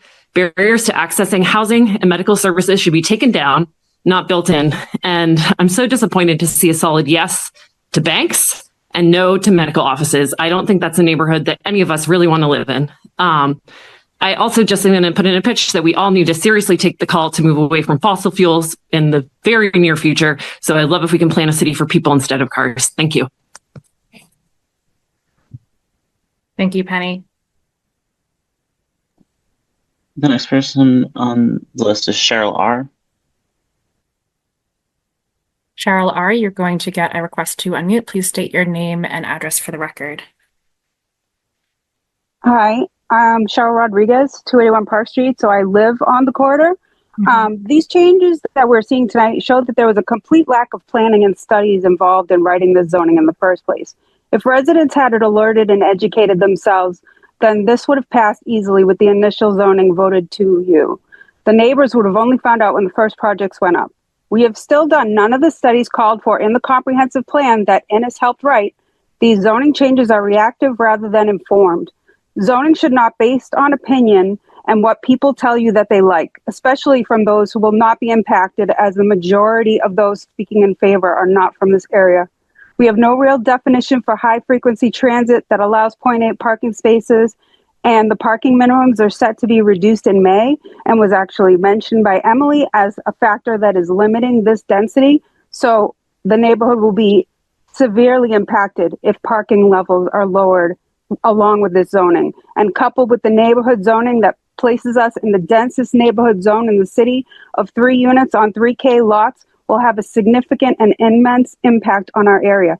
The 70% reduction in lot size to 3K that somehow isn't being mentioned, the doubling of the lot coverage to 80% will create the same planned massing, just 2 stories lower with the changes proposed, suggested tonight in the area zone blue. The step back is eliminated despite the fact that the new max height will be 54 feet up from 35 feet, which is an increase of 63%. Methadone clinics can still come to the neighborhood medical, which only limits number of employees and the size of the center. So residents have been pointing out that the marijuana uses are in the zoning since December. So we really don't want to keep hearing the excuse that their poor zoning and lack of proofreading is a typo. If by version 3 you haven't changed it, then you meant it to be there. The incentives haven't changed. The lots are really small. All the waivers are in there. The zoning should go back to the beginning and be studied, have community input, and then be written and adjusted. This type of rewrite this Cheryl, late in the process is alarming. Your comment, please. I'm right at the end. Thank you. So this type of rewrite this late in the process is really alarming. And for Emily's comment, the research and testing lab is on page 7 of the zoning that was presented for this evening. These are not typos. These are a lack of scrutiny and attention to detail. Thank you. Thank you, Cheryl. And just 2 quick notes. I don't believe we're proposing to change anything related to parking around this Salem Street corridor rezoning. Is that correct? Emily? Thank you, Madam Chair. At this point, I do want to recognize that at this point, there are no parking requirements proposed to be changed. Yes. It is true that we have been asked by City Council to look at parking. That will be later this spring, but because we have not looked at it yet, we don't actually know what the results of that would be. So, and that would be a completely separate process. That's part of this process, but it is not something that we're talking about now. I without having looked at it, I don't know which direction we would go in at this point. So, but at this point, they are unchanged. Okay. So further on, as a separate topic, if people want to get involved, I would encourage them to reach out to, their city representation, the planning department. And, we've heard your comments in terms of, this stuff can be communicated better. So I think there's a lot of lessons learned there as well. And then there's been some talk about specific uses.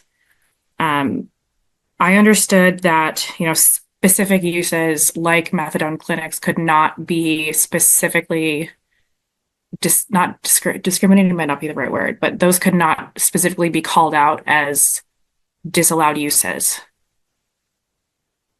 Is that correct? That is correct. Okay. So we're doing as much as we can to basically legally reduce the chance that a methadone clinic would locate. You are allowed to put restrictions on the conditions on the use, essentially. So in this case, it's hours of operations, number of employees, square footage, but you cannot disallow if you are allowing medical uses in the area, you can't disallow any one particular use, and that is under my understanding from our legal counsel is that is under the Americans with Disabilities Act. Okay, that's some helpful context. All right, Peter, do you have my next in line? Next up is Miranda Briseno.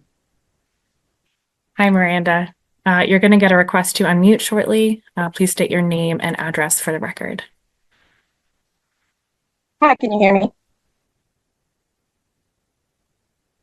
Miranda Briseno, 2 Taylor Street. Also, thank you for saying my last name correctly. I've been a renter here for 6.5 years. I love living in Medford and I love calling it home. The reality, however, is that as a renter who's currently trying to find a new apartment that meets my changing needs, I'm finding it extremely difficult to find a suitable place that will allow me to stay in this place that I've loved. To that end, I'm disappointed to see the multi-use residential drop down from 3 to 6 units to 1 to 3.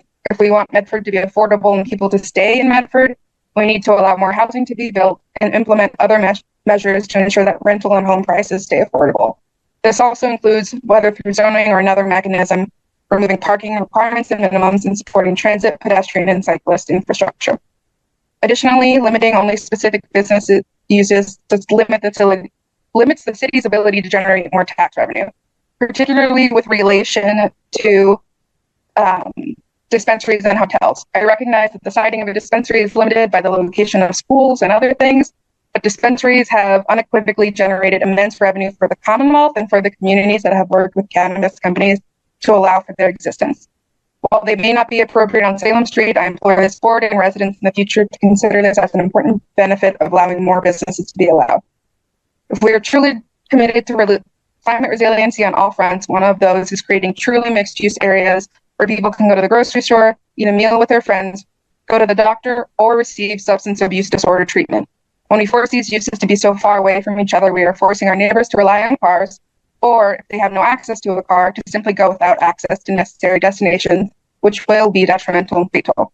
I hope to see more opportunities for housing to be built with less parking allowed, more medical offices and more businesses to come to Medford in future zoning proposals for areas across Medford. Lastly, thank you to the board and to Inez Associates. I know this work is not easy, and I thank you all for the work that you do. And likewise, we thank you, Miranda, for showing up, providing comment and feedback. And as a fellow renter, I empathize with you. The next name is Roberta Cameron. Roberta, you are going to get a request to unmute. Please state your name and address for the record. Hello, this is Roberta Cameron. My address is 12 North Street, and I wanted to thank you all for the process that you have gone through to develop this draft zoning and the community discussion that's happened up to now. I am strongly in favor of zoning that is going to bring the city into the 21st century and enable more housing development and more opportunity for investment in properties by making more of the uses that we're accustomed to living around be allowable under the current zoning. And I echo a lot of what some of the people have said on this call earlier, and that I'd like to see more opportunities for housing development. And I support the zoning as it is, but I would love to see some of the proposed density, which is really appropriately a step above what is there now, be included in the zoning that's proposed. Thank you very much. Bye-bye. Thank you, Roberta. The next person is Chris Briota. Great. Hi, Chris. Please state your name and address for the record. Sure. My name is Chris Briota. I live at 20 Mystic River Road in Medford. I originally came here to say that I'm in favor of upzoning. Like a lot of the other callers, I'm disappointed in how watered down this plan has become. I understand it was due to public comment, which is unfortunate. So I guess I'm here to speak in favor of what had been and what can be resurrected in this project. We need housing and we need public transit in this city and across the region, and that means density. In addition to that, Medford's been getting by on an austerity budget for way too long. Earnest upzoning that brings that density and everything that comes with it will help bring in new property tax, make it easier for commercial property to amplify those funds. And I'll add that if our parking minimums are getting in the way of these goals, then I'd urge this board to do what it needs to do to get those reconsidered at some point in the future. Thank you. Thank you, Chris. And yeah, we're Next seeing is- some. Oh, sorry. was saying we're seeing some interesting approaches to parking minimums in area communities. So those may provide interesting case studies for us, recognizing that Medford is not Somerville, Medford is not Cambridge, but we can learn from what's happening with our neighbors. Who's next? Next is Ken Garrow. Hey, Ken, please state your name and address for the record. Evening, Ken Garrow, 52 Lambert Street, apartment 3. Also a resident of the corridor. I can see Salem Street from my living room window. Got a wonderful view of the Target. By and large, I do truly support the majority of these changes. I've been paying attention for several weeks now, mostly sending emails and kind of having external chats. Went to the Roberts event. Considering the amount of aggression that was at that event, I think, Emily, you've done a fantastic job listening and digesting a lot of the commentary that was given there. While I was at that event, I actually kept quiet. I am pro clinics happening in the area. I'm not that old. I can foresee a future where I would much rather be able to walk down the street to any of these places. I am happy that it's being kept in MX2. That's basically exactly where I live at the moment. I understand people's concerns about the methadone clinic, and I understand the city's concern about legal problems. I think one way to combat that would maybe slightly tweak the hours of the definition from 8 a.m. to 9 a.m. I think that, given what I understand of how clinics operate, would help assuage some of the population. In general, I just also want to say really quickly, was hoping that maybe we could reduce the size of the sidewalks. I love walkability. I walked to the square earlier today. 12 feet seems a little massive in my opinion. If we could shrink it down to something more like 8 feet for right away, I think that would be nice for permeability. I would love the incentives to be a percentage of the lot minimum instead of a flat value. Currently it's at 300 square feet. Also, I have to say that I live in, again, one of the triple deckers. It is a 3,200 square foot lot with 3 units. I have never had better community while living in this situation. And I've lived in West Medford. I've lived just south of the square and here for 5 years. So I understand why some people are weirded out by it, but personally, I love it. And I look forward to living here for several more years.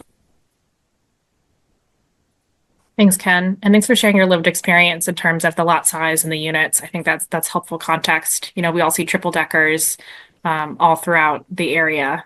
And I think it's helpful to realize that, you know, that may align with some of the changes that are being proposed now.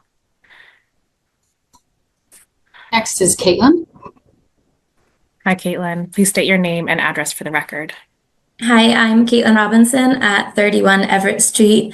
And first of all, I want to say thank you to this board and to Enos Associates for all the thoughtfulness and work that's been going into this. I am a resident of this neighborhood, and it's precisely for that reason that I am in support of rezoning and densification. The current built environment here with gas stations, automotive service, drive-throughs, surface parking lots doesn't really send the message that this is a neighborhood, but rather a place to drive through. And I'm in support of zoning that will make this feel more like a neighborhood with more neighbors, more businesses, increased walkability. I'm also a parent, and my child is too young right now, but when they are ready to leave the house, like I don't want them to be forced out of their community. Like, we need more housing. I do have concern about the parking minimums, both because of the negative impacts on the ability to increase density, and because of the impacts that it has on price. So I hope that we can look at eliminating those parking minimums. I am in support of the city regulating public parking. But if my family needs access to a bus and we want to live somewhere where there's a bus and we don't need empty parking spaces, the city shouldn't be forcing us to have those. People who have cars have many more options for where to live. And so I would like to see us have the options of having housing where people can make decisions for themselves. I too am disappointed about the rollback in density in tonight's proposal. I would rather see at least a minimum of 4 feet being allowed, 4 stories throughout the Salem Street corridor. So I hope we can look at having more density. Thank you. Thank you, Caitlin. Next speaker is Dave McKenna. And just to quickly reiterate, we're not revisiting parking minimums this evening. But Caitlin, I do appreciate your comments, and we'll keep them in mind when that topic comes up. And I encourage you to come back and provide more comment when we do talk about parking minimums. Dave McKenna, that's who's next? Yeah. Please state your name and address for the record. David McKenna, 2 Vine Street, also in the neighborhood. I'm also, like several other commenters, very disappointed. I was a big supporter of the proposal in January. I thought it was a very moderate increase in density in the neighborhood. And so, I understand there was a lot of comments. I was at the February meeting. I think the comments at the February meeting were not representative of the community, and I'll send an email to explain why that was. One thing that we've heard tonight is the residential really needs to be increased back up to 3 to 6 units. That does not add any height. That some people are concerned about height. That's just, if the lot allows, then that allows flexibility for the developer to add more apartments, because we desperately need more housing. So I support the medical uses. I understand the compromise that was reached, and so I support that compromise to allow the medical, where the target is, basically. On traffic, there's been a lot of concerns voiced about traffic, but the 101 bus is doubling in service on commuting times and quadrupling in service on the weekends. That's coming. The MBTA has planned that. It's also being rerouted so that it hits the orange line, green line, and red line. So there's going to be a dramatic increase in transit access in this neighborhood in the next 5 years. And so our zoning should take that into account. Furthermore, any development of any significant size is going to have to do traffic studies and pay traffic impact fees, pay sewer impact fees, and soon they'll have to pay affordable housing impact fees. So those fees can help other measures that will reduce traffic, improve the streetscape. One idea would be some of this new tax revenue that's coming in. We could really expand the school buses. Right now, most families in Medford are not served by the school buses. All the families in our neighborhood are too close to the schools, allegedly, to get the school bus. And so I think these concerns can be addressed.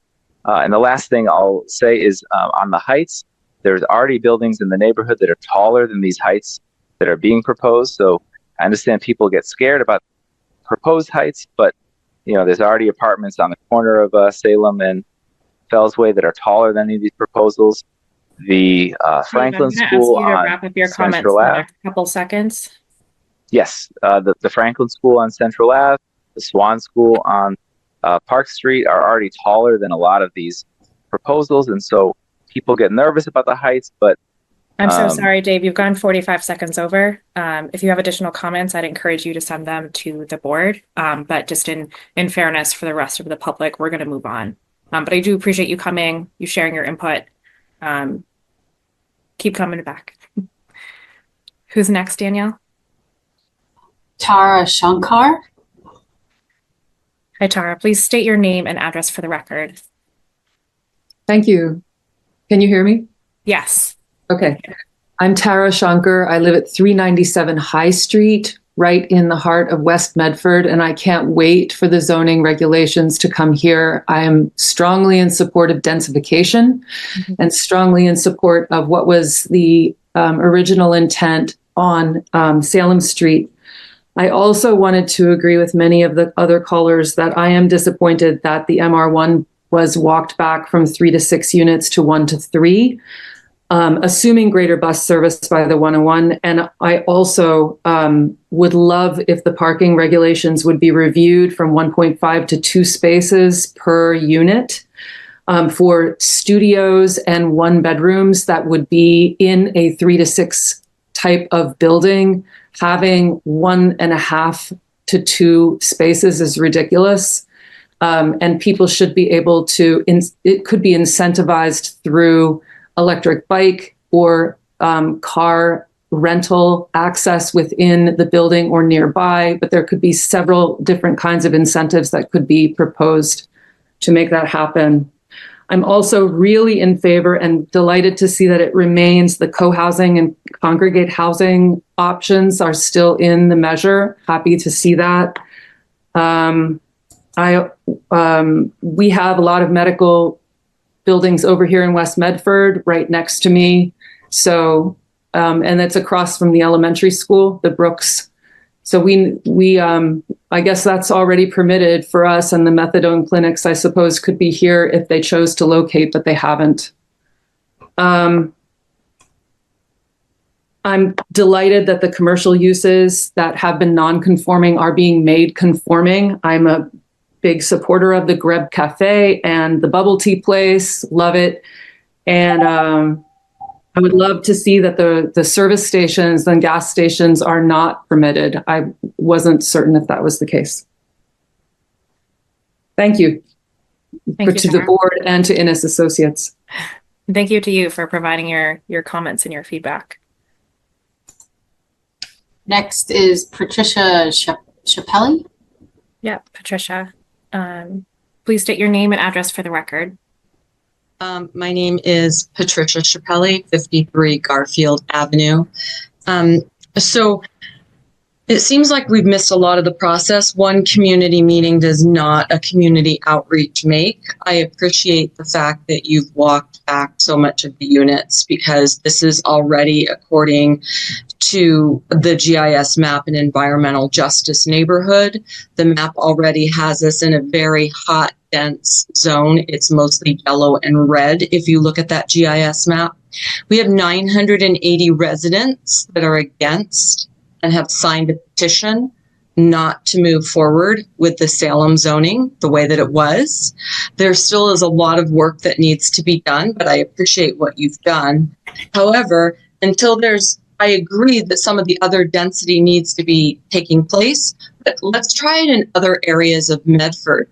This is already a death trap for walking. I have lived here since 2013, and there have been 3 deaths. Salem Street is one of the hottest corridors for walking. So if people think they're going to go out there and walk and not take their life in their hands, guess again, because I have been with one of those people that died on a Saturday night because I heard the accident and I came off my porch to go help the lady. It was horrible. And we just had another one the other night. So you need to do some research. You need to understand what the traffic is that goes up and down this.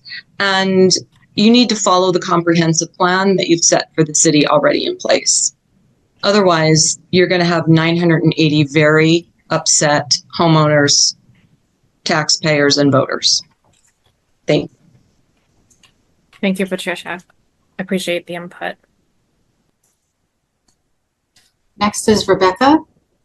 Rebecca, please state your name and address for the record. Hi, Rebecca Davidson, 26 Farragut Ave. I'm a resident of this neighborhood, the Salem Street neighborhood, and have been raising my family here for the last few years. I also grew up in Medford, and I love this neighborhood. And what I love most about it is my ability to walk to so many great businesses, hair salons, restaurants, and others, walkability is good for health, safety, and the environment. And as previous speakers have said, we need to shift our habits like yesterday to tackle the climate crisis. Zoning changes like this are so important in this neighborhood, especially since this is an environmental justice community. For example, having walkable, close access to healthy food is really important, and a small grocery store or other healthy food outlet would be a great addition, which wouldn't be allowable without these changes. When we moved here, I did some research to learn about the history of this incredible neighborhood. In many ways, it was built with public transit in mind, as well as a tram station that used to exist on Washington Street.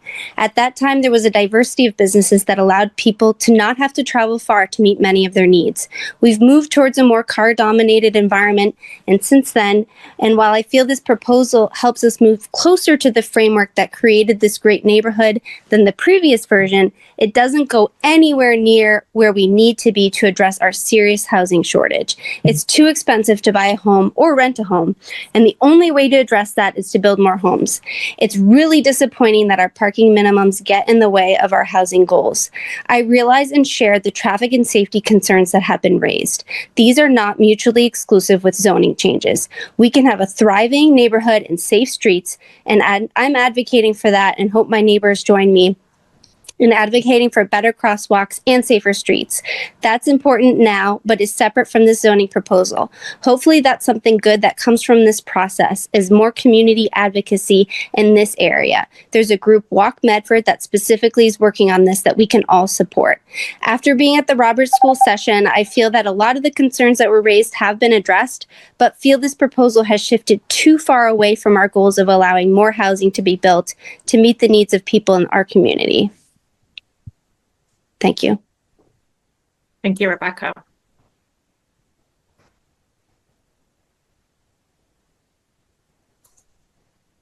I lost my participant list. There we go. The next person is Yuko Okabe. Yuko, you're going to get a request to unmute. Please state your name and address for the record. Hello, my name is Yuko Okabe. I am a resident of 55 Winchester Street, apartment 2.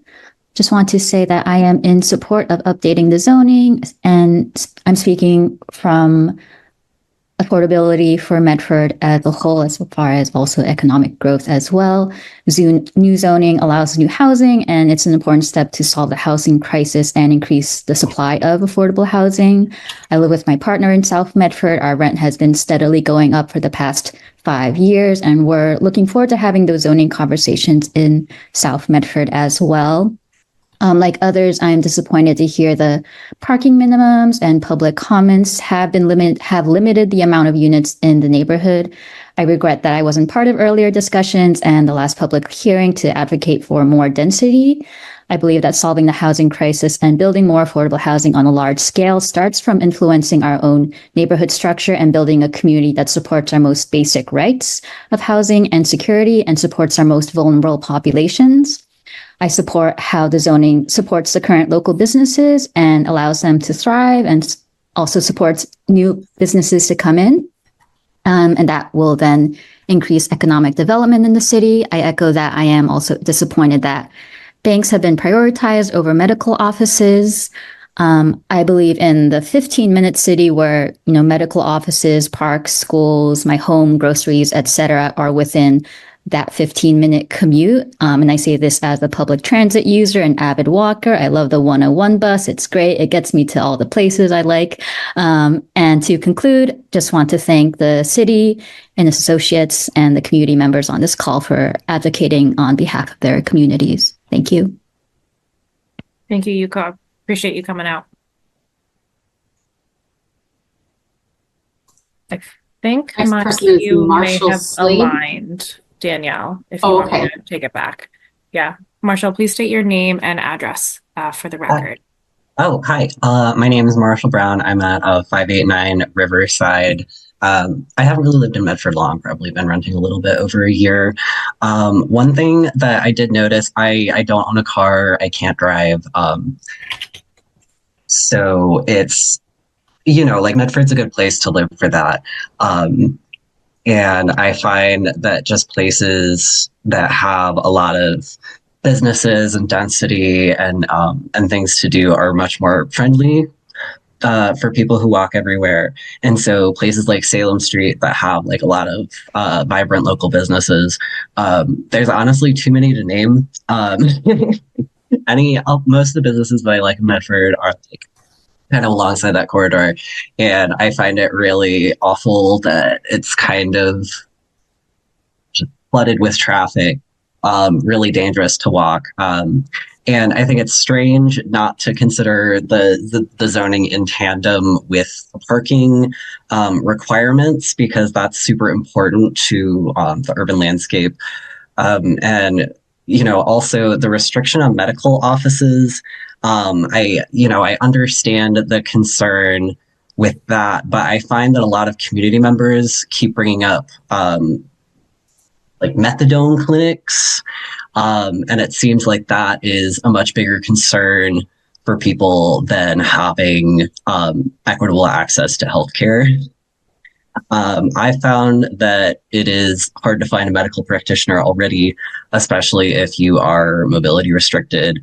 And so it'd be really nice to offer medical options for people who live in the area who would like easy access to that care. So I personally really don't like the emphasis on, blocking that. But yeah, thank you so much. I do appreciate a lot of the zoning changes. Thank you, Marshall. Appreciate you coming out. And just to quickly check in on the medical office thing, and Emily and Paula, if you can help me confirm it. I believe there are some medical uses that are permitted via Community Development Board special permit. Is that correct? Yes, Madam Chair. So the neighborhood medical office is permitted for a special permit in the commercial and the MX2 district. It was removed from MX1. Okay, so similar to other special permit applications that we would consider, we would look at the benefits, we'd look at the downsides, and then we'd make a decision based on our kind of mandate as a development board. Absolutely. The special permit criteria that you have for those. Mm-hmm. That's correct. Okay, great. Thank you. The next speaker that I have is JMN. You're going to get a request to unmute. Please state your name and address for the record.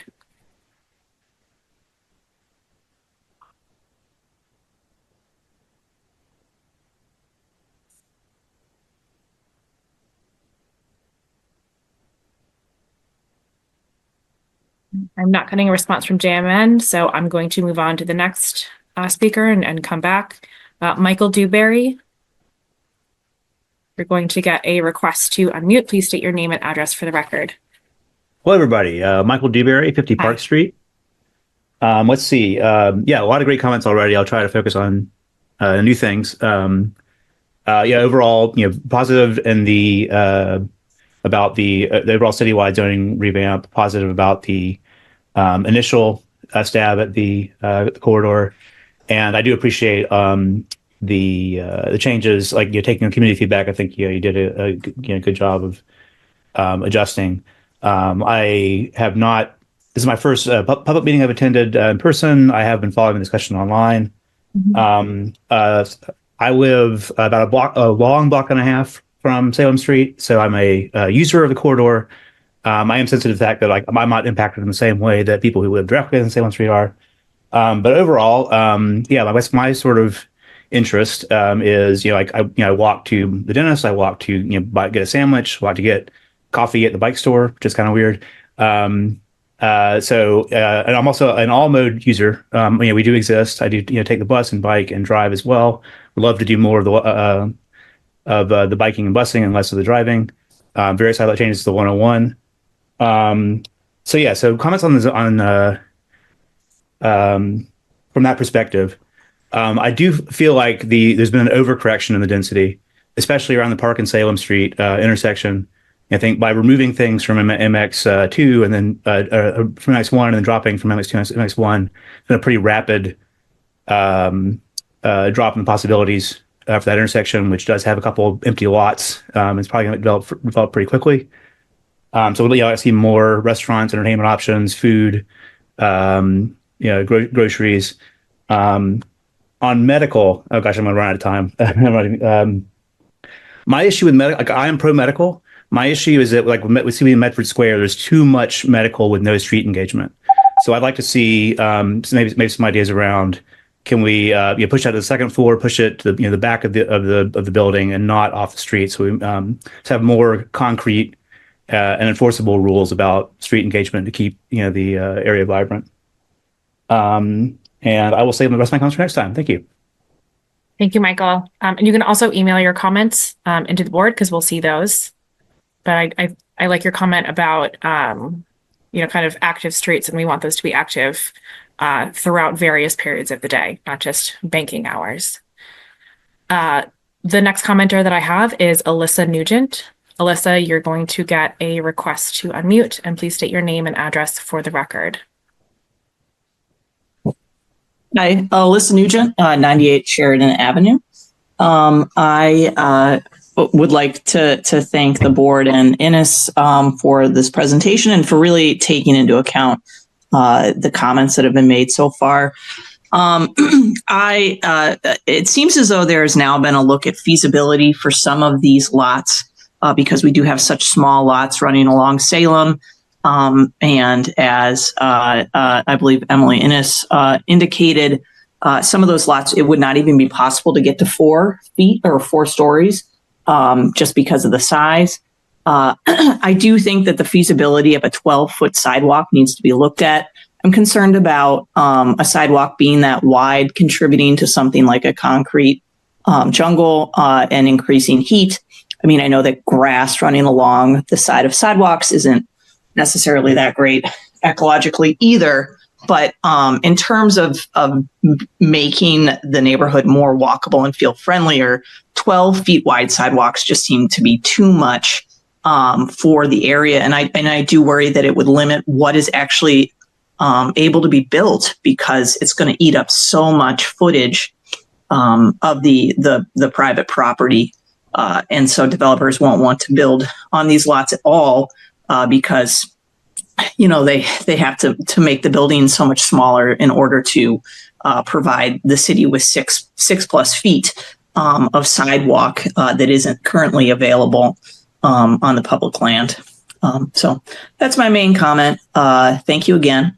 And I guess I do have a question. I mean, is it possible to waive are individual developers going to be able to go in front of CBD or somebody else to ask for a waiver on that requirement, or is that like a hard requirement as it's currently written?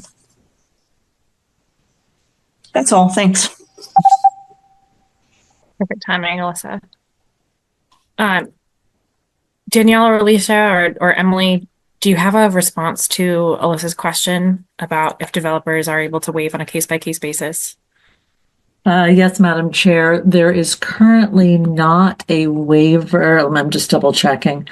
I don't see a waiver at the moment for the 12-foot sidewalk. We do have waivers for a couple of other things.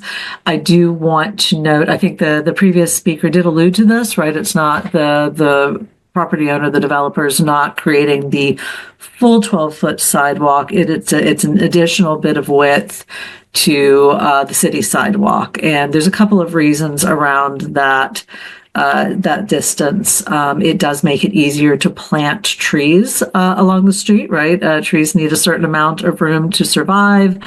And also to be able to have people going back and forth, along the sidewalk without having to have too many people step aside, right? When we think of sidewalks, we want to be able to have friends talking together. We want to be able to have people who might be mobility impaired, and so they're using a wheelchair or a walker or something like that, and still have the sidewalk be comfortable for all users, still allow for things like benches, which are incredibly important for people who have mobility limitations and maybe need to rest on their way to the store. And that could be people of all ages and all capabilities. It doesn't have to be somebody who is permanently impaired. It could be somebody who's got a broken leg from ski season and wants a place to sit.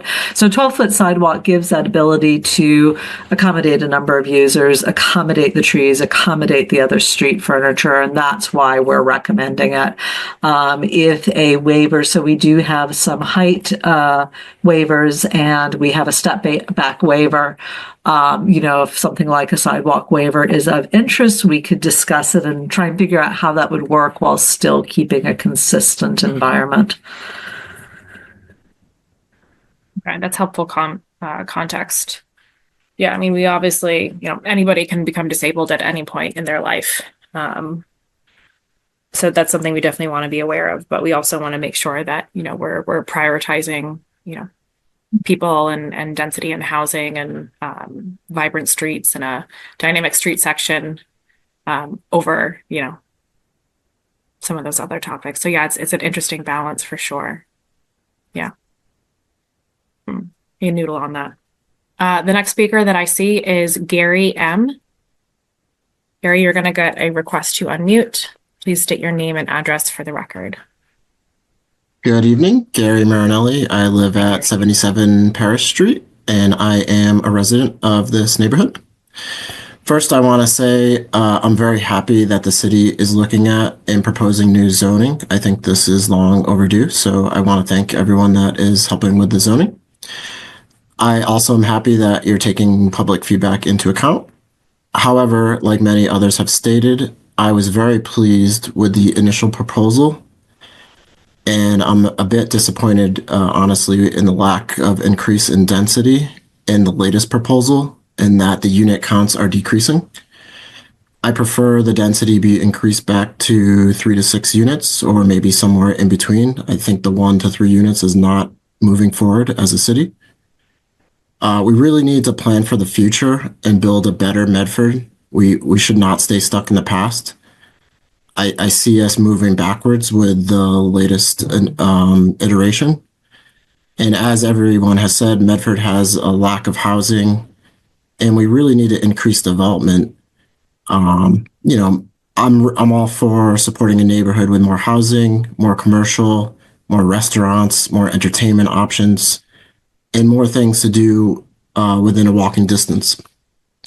I want an active community.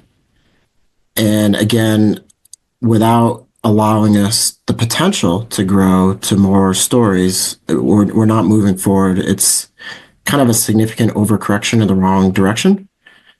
And we need to enable this additional housing to increase availability, increase revenue for the city, and draw more businesses to the area. More businesses are not going to move into the area if we don't allow density. And again, we need to transition to a more modern community and continue to grow. So I would just ask that, that be revisited. But again, I really want to thank everyone for the work that they're doing here. Thank you, Gary, for coming out. Appreciate your comments. The next speaker that I have is Ren Bean. Please state your name and address for the record. Hi there, Ren Bean, 37 Woodrow Avenue. I've been following this Salem Street development here for a minute, and I just want to lend my support to a lot of the commenters here today that have some concerns about the backstepping from some of the density. I do have concerns about overall this being done deliberately and thoughtfully, which I think is generally the case. I think Innis and City Council and now the CDB has been really thoughtful and careful about not just charging ahead, but being responsive to public feedback. And I hope that's the case for a lot of what you've heard tonight as well.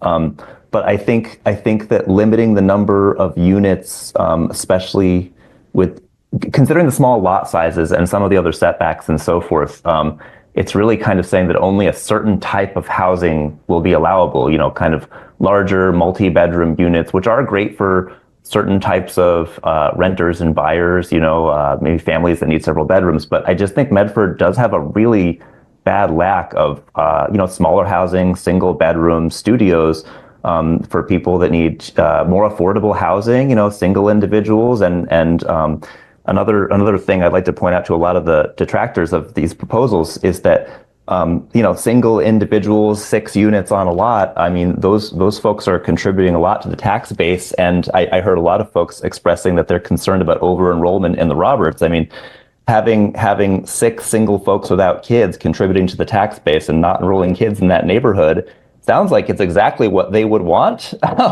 But let's let the private market decide what's feasible in terms of development, and not limit it to 3 when 6 would sell well, and there are residents that want and need that. And some of the other folks here said they would love to rent a place and not have to drive a car. And I agree with the other person who said, studio doesn't need 2 parking spots. We can fit them in there. So anyway, just hope that's considered. Thank you. Thanks, Ren. Appreciate the comments. The next speaker that I have, JMN, you're going to get a request to unmute. Please state your Can you hear me name. now? Yes, I can hear you. Yay! Thank you. Thank you, Madam Chairwoman. I appreciate it. Jean Nuzzo, 35 Paris Street. I'm a direct abutter. I live in the heart of the Glenwood neighborhood. Yes, we are a neighborhood, and we have been for decades, proudly so. I appreciate the work that's been undertaken to incorporate our modifications based on feedback presented, and the updates to the presentation, including selected language for consideration. In reviewing the most recent documents for Salem Street tonight and the upcoming neighborhood zoning maps, I want to point out that there are discrepancies that persist across those documents, including parcels near mine, and therefore I would highly recommend a widely available unified map that's thoughtfully colorized to assure accessibility and ease of interpretation for folks. There's a lot of yellows and oranges. In the absence of this map and observation of the above discrepancies, I find the need to again iterate that parcels along side streets should not be included in the corridor zoning, as they don't qualify elsewhere and shouldn't do so here either. I must say, as an industry professional, the fact that we are on the precipice of voting this through to further densify and exacerbate the inequities in density in this area relative to the remainder of the city, without even the most baseline of industry standard documents such as existing condition analysis on infrastructure impact, constructability within proposed minimums, and not even the most rudimentary of an urban master plan, is mind-boggling. Truly, I think we must take a step back to move forward properly and ensure that we're following industry best practices that are guardrails to success and ensures that implementation doesn't gentrify out long-term residents that are currently affordably housed. You simply can't make accurate assessments or shape a clear image of the impact of these zoning changes without a comprehensive analysis. And the incremental studies, development by development, doesn't work relative to sweeping rezoning such as we're doing now. Full stop. It's unbelievable to contemplate all this being moved along without these typical work products and in such short order. Neighboring cities take years to do this. And speaking of neighboring cities, Cambridge, who just passed landmark zoning for 4-story multifamily by right, their lot size is 5,000 square feet. But here in Medford, we're looking at 3.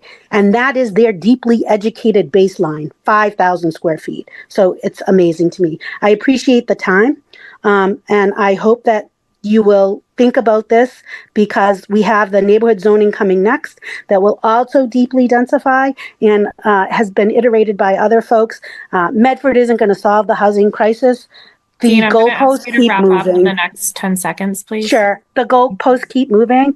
It's a very complicated process, and please consider the quality of life for our neighborhood as well, because we are already more dense than other areas of the city. Thank you so much. Thank you. The next commenter that I see is Jennifer Sullivan. Jennifer, you're going to get a request to unmute. Please state your name and address for the record. Sure. Can you hear me? Yes. Thank you. I'm Jen Sullivan, 35 Washington Street. I grew up in Medford. I'm a recent homeowner. I purchased off of Salem Street. And while I'm disappointed on the watering down of this proposal, I do appreciate the effort and collaboration to at least get us to here today. Updating zoning helps our existing businesses grow and new ones join us. Also, as a non-driver and as a single resident, shout out Ren for pointing us out that we exist. As a non-driver, I share the prior mentioned safety concerns, but also agree that they're not exclusive to zoning. I'm a 2-year member of a gym on Salem Street, and that and the walkability definitely guided my recent condo purchase. I'm investing in my hometown. And I really hope that everyone on this call who clearly care about our neighborhood. I hope we can move forward and work together and advocate for what we do want to see in our neighborhood instead of focusing on what we don't want. Thank you. Thank you, Jennifer. And congratulations on your home purchase. That's a Thank big you. deal. Alicia or Danielle, have we received any comments about technical difficulties through the chat? Any emails through the email address? Madam Chair, Amanda is actually managing the emails for us tonight and the extra viewing room. So I'm just yes. And she was going to raise her hand if any members of the viewing room wanted to speak. Okay. So I think she looks like she's offering them right now. Amanda, are you able to unmute yourself or do I need to give that? I think we would need to unmute her. There. I just gave you co-host permission, so you can do it, Amanda. Okay, thank you so much. So no comments live from the room, but I'll just quickly take a look at some notes from emails that were received over the past couple of days. So we had, and I know it's sort of reductive to label things as supportive or against, but just for sake of kind of organizing things a little bit, we had 1, 2, 3, 4, 5, 6, 7, 8 emails, comments that we received over email that were generally supportive of the proposal.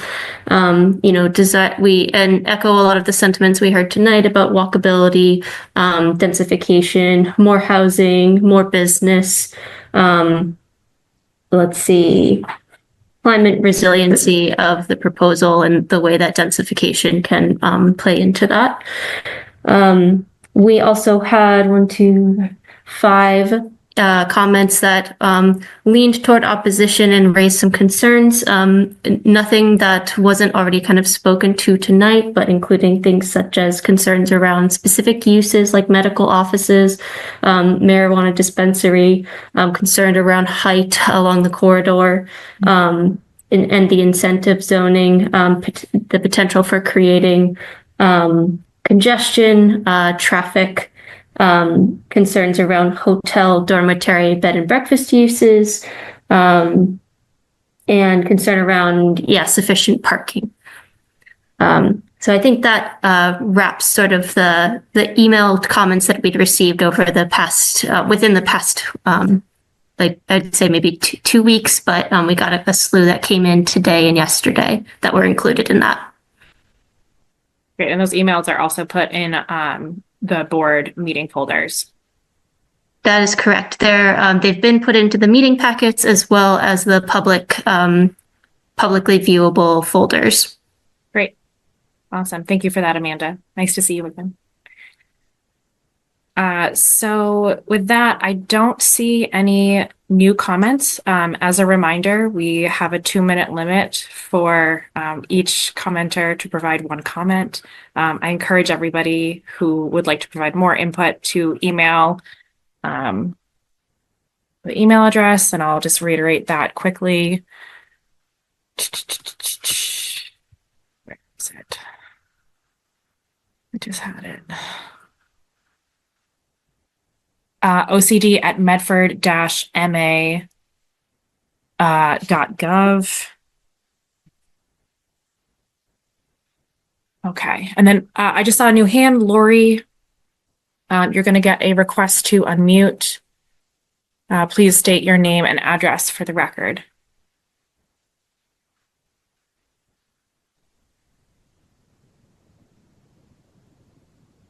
Lori, if you're speaking, I cannot hear you. I'm going to send another request to unmute. I saw you come off mute briefly and then go back on. I'm unfortunately not hearing anything. Let's see. I'd encourage you to reach out to Danielle or Alicia if you're having technical issues. And if you are having technical issues, coordinate with Alicia and Danielle, and they may be able to share your comment on on behalf of you. Just give it another minute.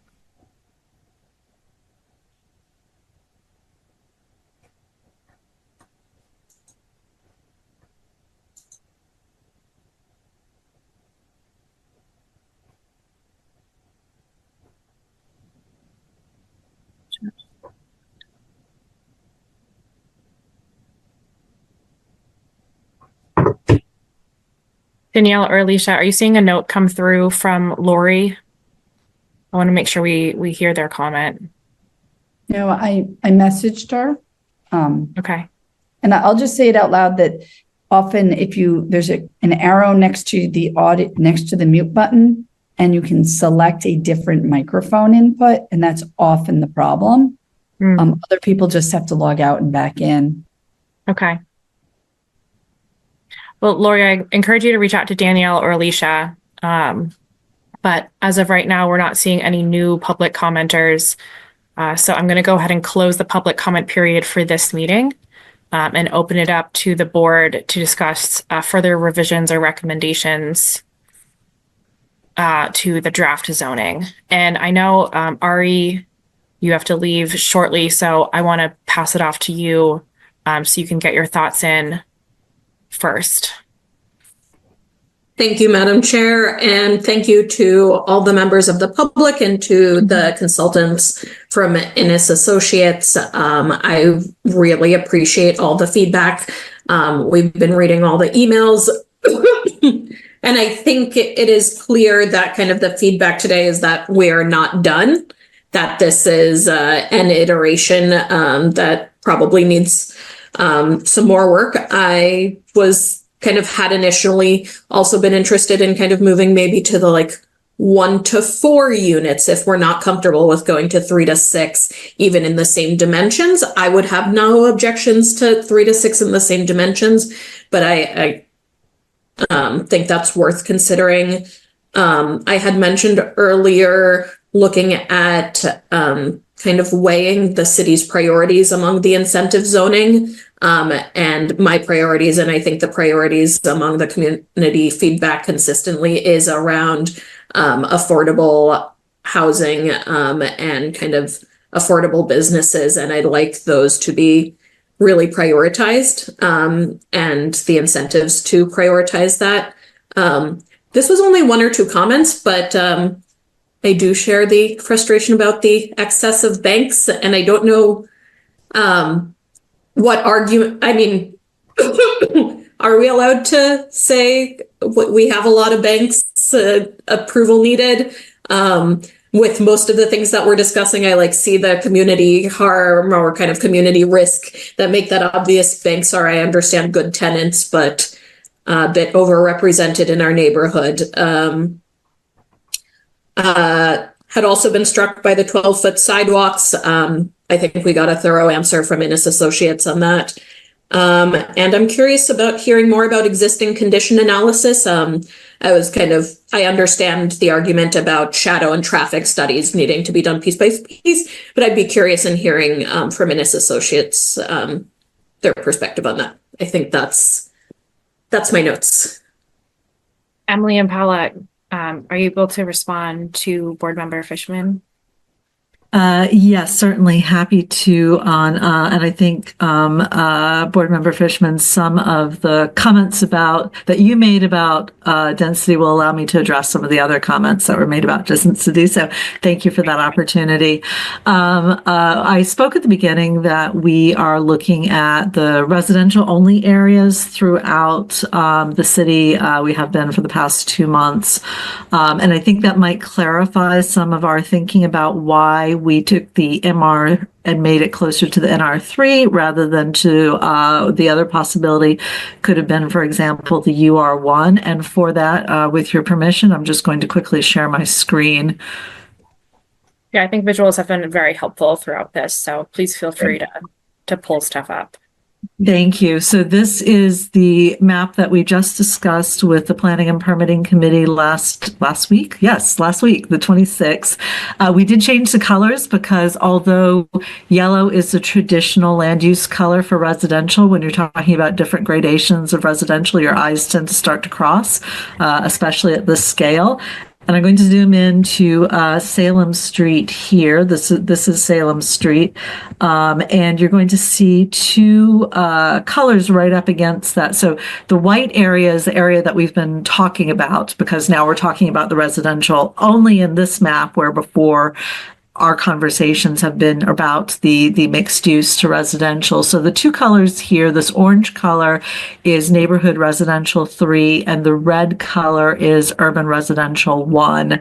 And so if I zoom back out, you can see where they are throughout the city. But I want to come over here and, urban residential 2 is the red color, neighborhood residential 3 is the orange. So we had a couple of options as we were thinking about the MR. Our original proposal was to change the MR to one of the new residential zoning districts, but we can't do that because MR is already in front of you, and the neighborhood and urban residential districts haven't yet made it to your way. So we're a little bit caught in the process.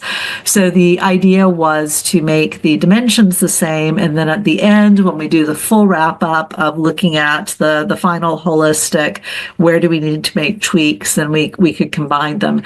We chose the neighborhood residential 3, which allows single unit dwellings, 2-unit dwellings, 3-unit dwellings, townhouses, and historic conversions of 2 to 4 units, because so much of the abutting area was residential 3. I think we could also talk about the UR1 as a possibility if that is of interest to the board, and then obviously also of interest to the city council. So urban residential 1 would allow the 2-unit dwelling, historic conversion of 2 to 5 units, townhouse 3-unit dwelling, and a multiplex of 4 to 6 units. And so that was kind of the transition we originally had with the MR. Then in the proposal that you just saw tonight, the idea was just to let the neighborhood residential come up and sort of attach to where it already exists.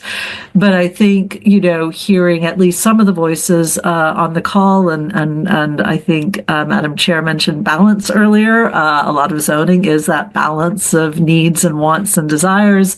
I think that the urban residential 1 could also be a possibility. But as I said, we chose to go with the neighborhood residential 3 as the new base for the MR, just simply because that was what was abutting. So I wanted to call that out. So quick question, yes. I heard the numbers like 2 to 4.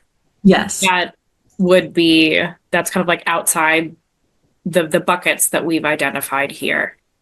So 2 to 4 is a historic conversion in the neighborhood residential. We're not for today's conversation on Salem Street, but the future conversation on the residential.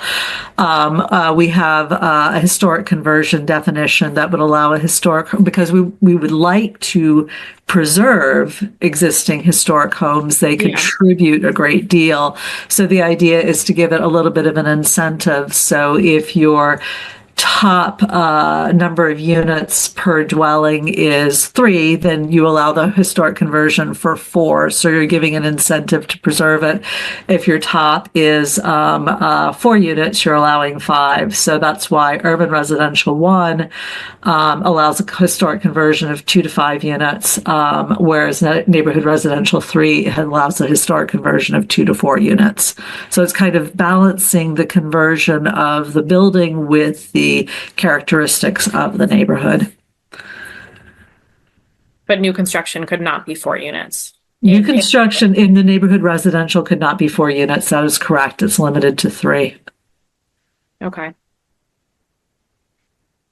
But I did want to give the board sort of a peek into the thinking back and forth on that. We did go back and forth ourselves on neighborhood residential 3 versus urban residential 1 for those existing residential parcels that butt up against Salem Street itself that were not part of the MX1, that were part of the original MR4. I do also want to just give a preview again. We heard some comments and concerns from people that we weren't overall in the city, we weren't adding enough density. So I wanted to call out the two squares, Medford Square and West Medford Square. We have the additional corridors in South Medford. We have the additional corridors on Boston, and then looking over at Wellington. So we haven't touched everywhere in the city yet. And so for the people on the call who've been really engaged and in thinking about what else could go where, I would encourage them to stay part of the process. We are having the public meeting on all of the planning and permitting meetings, of course, have been public, but we're having a public listening session in March on the residential. And again, on the corridors and squares, would love to hear from all of the voices that we've heard today on those as well. So, and then I think the other thing was the idea of additional incentives. Obviously, we are trying to tailor the incentives neighborhood by neighborhood for what makes sense. So we are totally open, of course, to hearing from yourselves, from the community, if there's a preference that a certain incentive not apply in a particular district, then we'd love to have that as part of the discussion and understand what that is. And of course, it's guided by yourselves as to what makes sense where.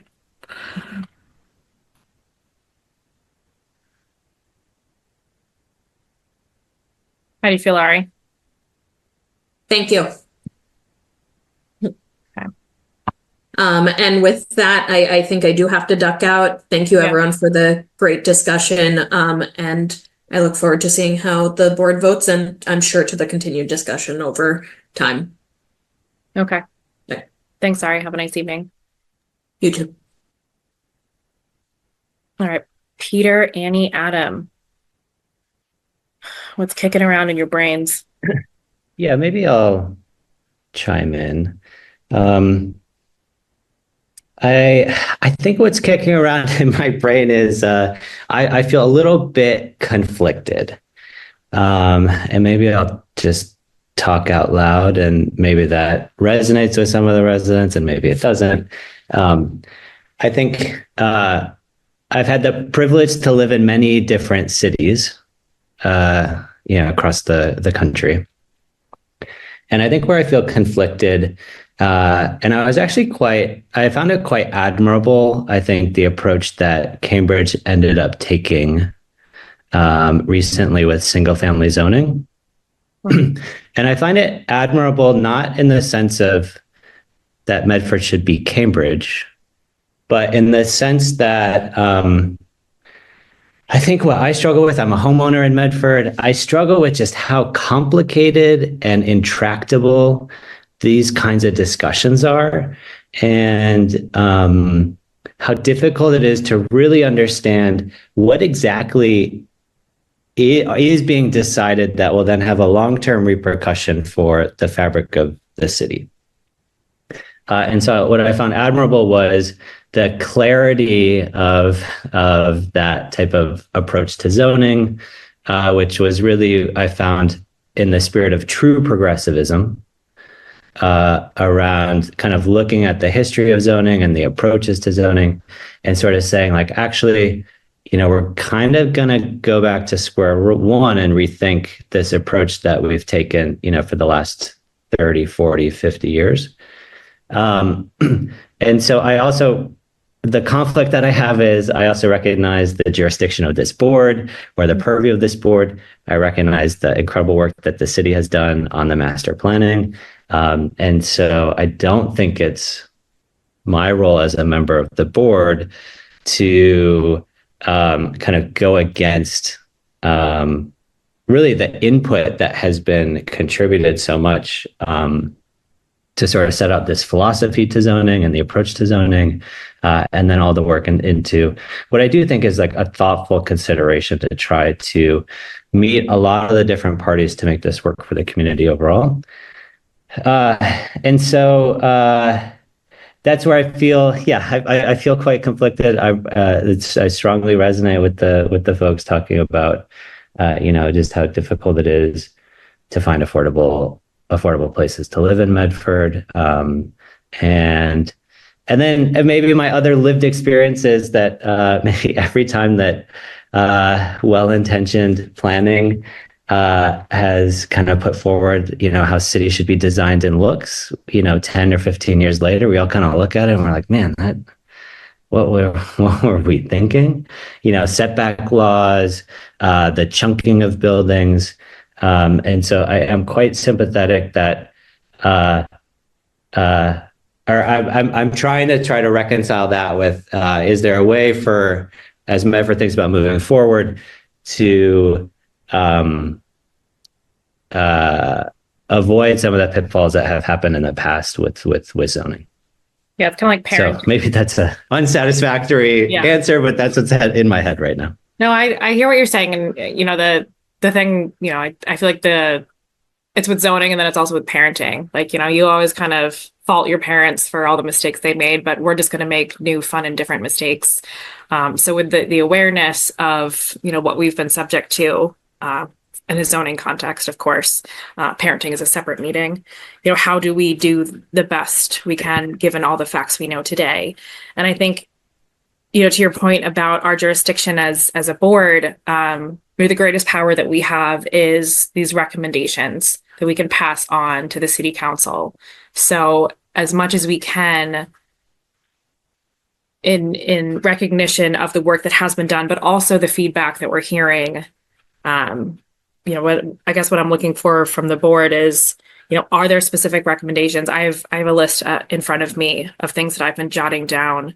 Are there recommendations, say we were to move this forward this evening, and I'm not saying we will, but if we were, what recommendations could we provide to the city council to provide the public, which is so enthusiastically and admirably shown up to these public hearings and participated in meetings and written emails?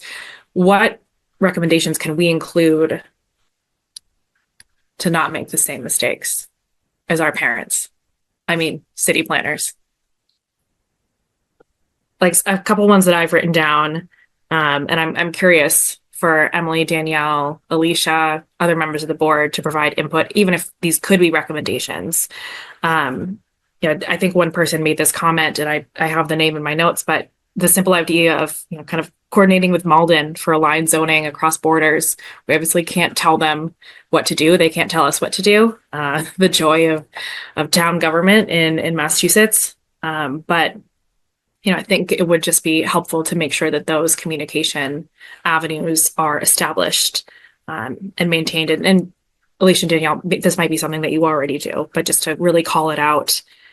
I think, I recognize the importance of a wide sidewalk in terms of accessibility, usability, but, is a 12-foot sidewalk right for Salem Street? It's already a pretty tight street section.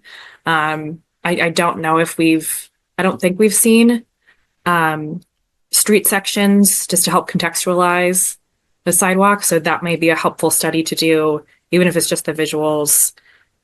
Well, I would assume, sorry, and correct me if I'm wrong, that the part of the whole thing would be these would not be necessarily wide sidewalks extending into the street. These would be extending in the building direction.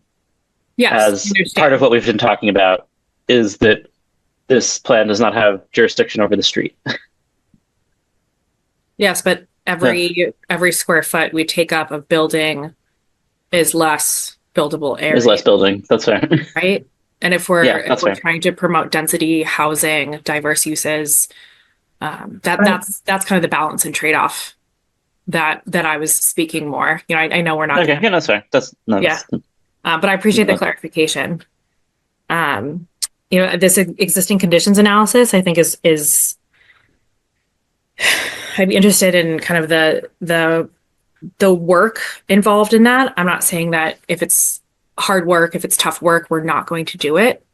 But I think there is a lot of validity to that. You can't have a good idea of where you're going unless you know where you've been. And I think the existing conditions analysis may be able to capture that. And then I do think that there needs to be some focus on the incentive zoning menu. Board member Ari mentioned affordability. I'm also going to add climate and low impact living. as other focuses that could be revisited as part of that incentive menu. And then I think a deeper dive into the UR1 versus NR kind of implications. You know, I hate that it's like one or the other, and I'm almost wondering, like, does it have to be? But Annie, I see your hand up, so curious to get some other feedback from the board. I really feel that part of the charm of any city, and I've lived in a lot of places around the world, is how people gather on a street corner, how they walk down a street, how green space, benches, having a cafe with tables outside. Boston, jokingly, we talk about the cow paths, and that's how Boston was built. All villages connected by cow paths. And I think having a 12-foot sidewalk is critical to a charm of a city. People live in a community to be in that community, not just to be in their home or condo, apartment. They want to be in and out of shops. They want to be able to stroll down the street. They want to be able to move a stroller. Somebody who has... Yeah, so I hear that you're in support of the 12-foot sidewalk. Would you be... It's the tree thing, too. It's the tree thing. We need to have trees. Human beings need to reflect on trees. And if you have a skinny sidewalk, the tree dies. Because what happens is that cars run into it, bicycles jab it, snow plows jab it. If you have a wide enough sidewalk, it gives a tremendous aura to the community. Yeah, I hear what you're saying. So I guess my recommendation was more that maybe we should just look into it, not completely disregard the 12-foot. But if you're not comfortable looking into it, then maybe that's... I think we should obviously look into everything. And I think to the point of having a slightly larger footprint, if the property will allow it, like what we're doing in West Medford Square, and they're putting up quite a few, 9 apartments in a building.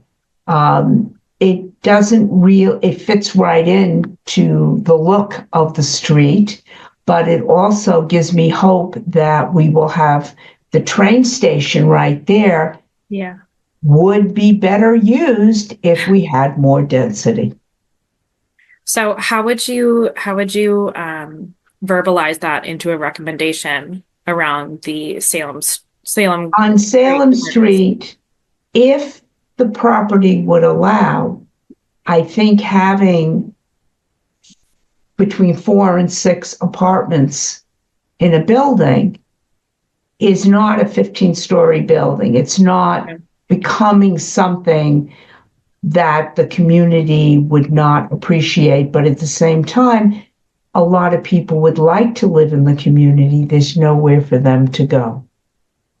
So I just would like us to think about it.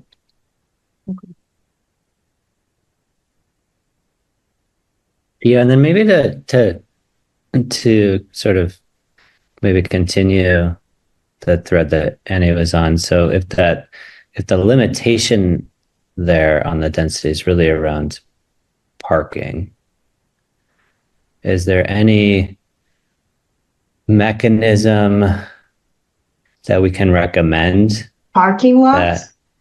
Should the parking requirements of the city change? Yeah. 100%. But I don't know how to formulate it. I think to Adam, part of living in a city is always, when I learned to drive in Manhattan, nobody cared when I took my test if I could drive forward. On a stopwatch, I had to be able to parallel park. because that was key in Manhattan to be able to park.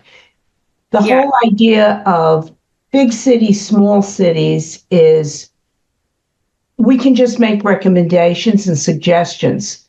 But if you're in a certain size apartment, as a gentleman who had spoke from the community before, if it's a studio apartment or one bedroom, the parking is slightly different. But if we're going to make a better use of having 2 different train stations in a small city like Medford, one on each side, we have to consider the concept of parking lots. Just to refocus us as a board in our discussion, I just want to reiterate that unfortunately, and I truly agree, unfortunately, we are not discussing parking minimums as part of this Salem Street corridor rezoning. We did discuss parking minimums as part of the transit-oriented design around Wellington. We got those down. Yeah, the MBTA community zoning, that was part of our discussion, but that is not. Which was a very fun discussion. So that is something that may come before us again, but that's not what we're talking about today. But it reflects on.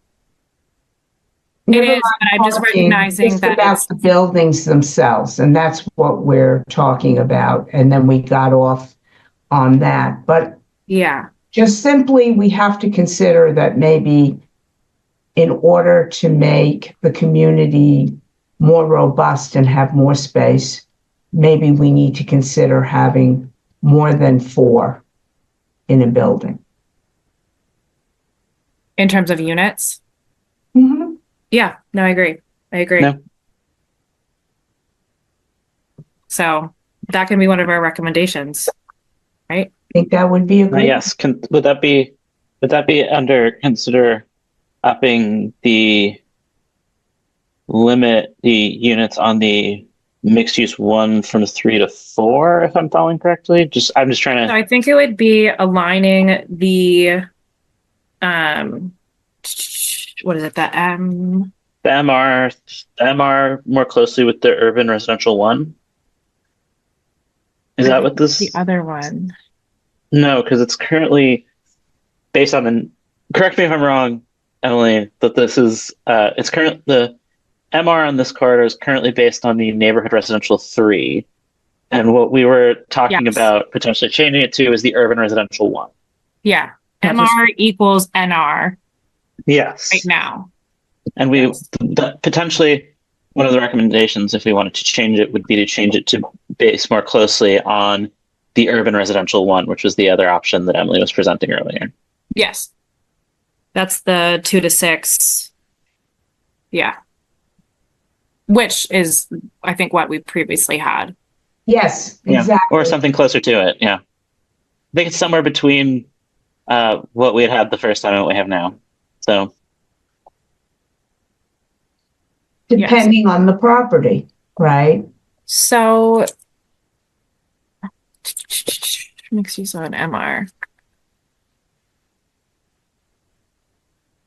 So this is where I think an existing conditions analysis would be super dope to have, because the question that I want to ask, and maybe you have the answer to it, is like how many single family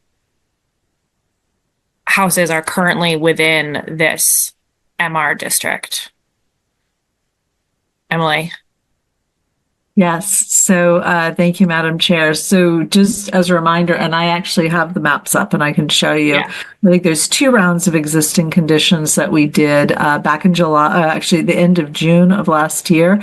We had a workshop with City Council. The public was invited to it. And we had, and I'm going to share that very, very quickly. We had a significant number. You should see a map called Recreation up. So we mapped recreation, we mapped hydrography. So this is for the whole city. This is for the whole city. Salem Street is part of. So and just to call it out, we mapped also the surrounding communities. We got the zoning from the surrounding communities and mapped those as well. I'm sorry, your audio is really low right now. Oh, I'm sorry. So we That's okay. mapped the surrounding communities. We actually reached out to the other communities and Love got this. their zoning so we could look at it. This is obviously Medford only. We mapped demographics, so median income, median age, race, it's the environmental justice populations. We mapped the residential housing stock. This is in terms of years. And this fits the kind of the recommendation of an existing conditions analysis. This is everything. I love this. Great. Building value. It should Comments all be addressed. on the city's website.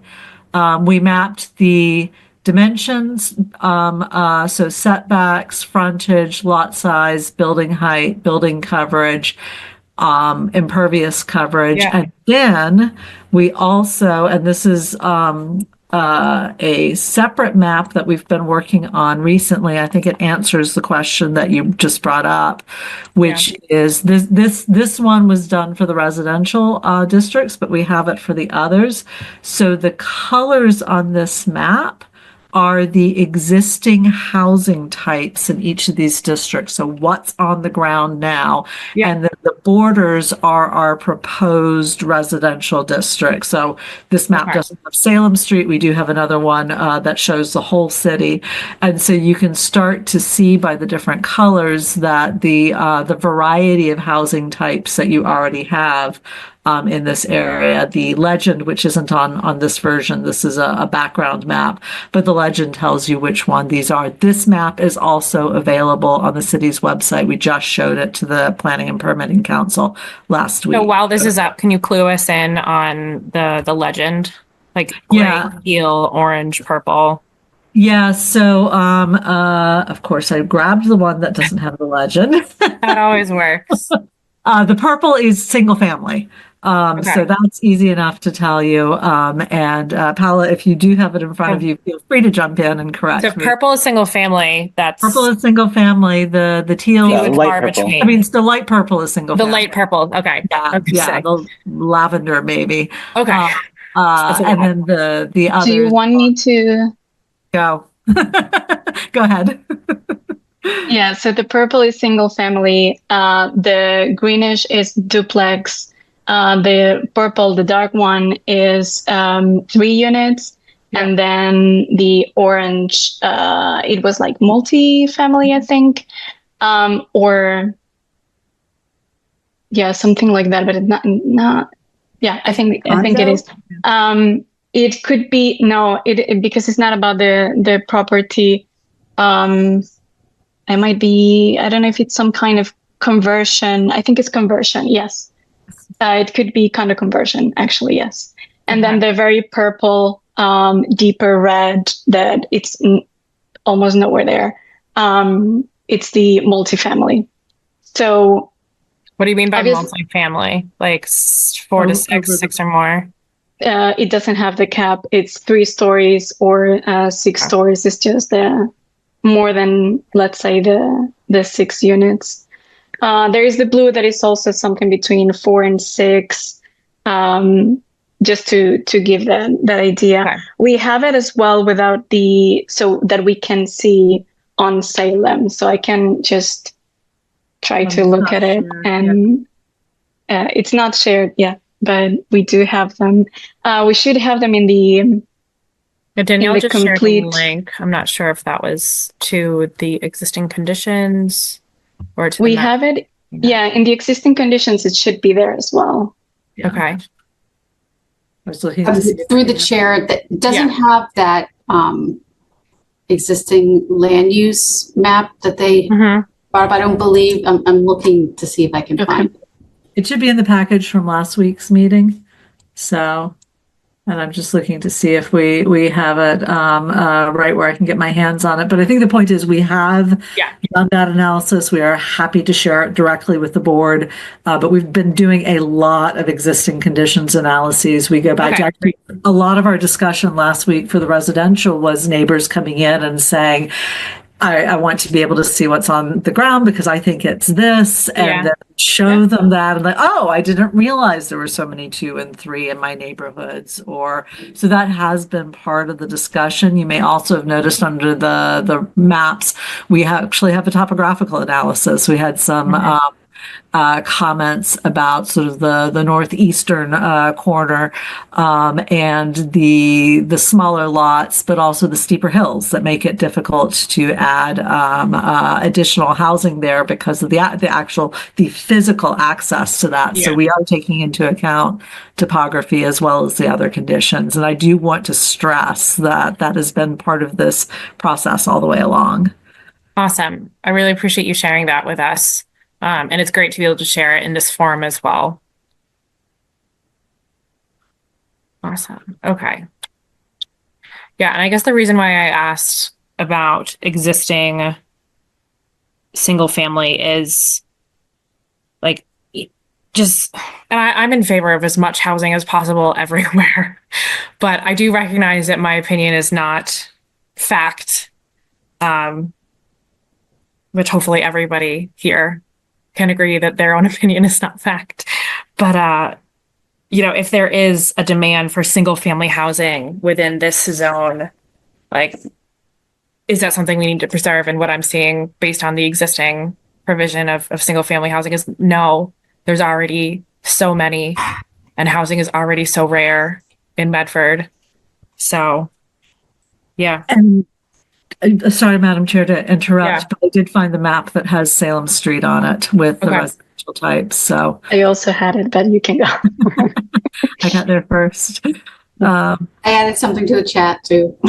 Great, thank you. We're all searching frantically. The joys of being on the computer. Sorry, let me zoom. I appreciate the rapid response to questions and comments. Here you go. So here's full Salem Street, so you can see the purple. And then this one also has a legend. So you were not far off, Paula, for memory. So well done. Okay.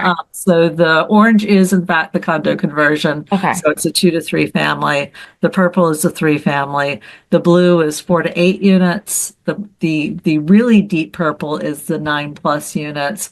We have congregate housing, and then the pink is multiple houses on one parcel. And I should stress this all came from your assessor's data. Yep. So we're obviously relying on the accuracy of their collection. But now knowing what those are, let's zoom back into Salem. And you can still see this is a lower density because it was on a PowerPoint presentation. Yeah. But you can see the mix of colors in there. And so that's why we were going back and forth between do we do NR3 or do we do UR1 in this area? I think you could make a solid case for both, but UR1, NR3 would be more consistent with what's on the ground now. UR1 would, I think, be more consistent with the desire to, over time, add additional density. And you could go either way in that discussion. Yeah. One of the things I've been struggling with as chair is, expressing my own opinion. Because I recognize that there's people who've lived here longer than me. There's people who will live here longer than me. I'm a renter. The only plots of land I can afford to buy are, basically 45-degree angles. But on this one, UR1, it doesn't make sense to keep things as they are. As things are, they're unaffordable.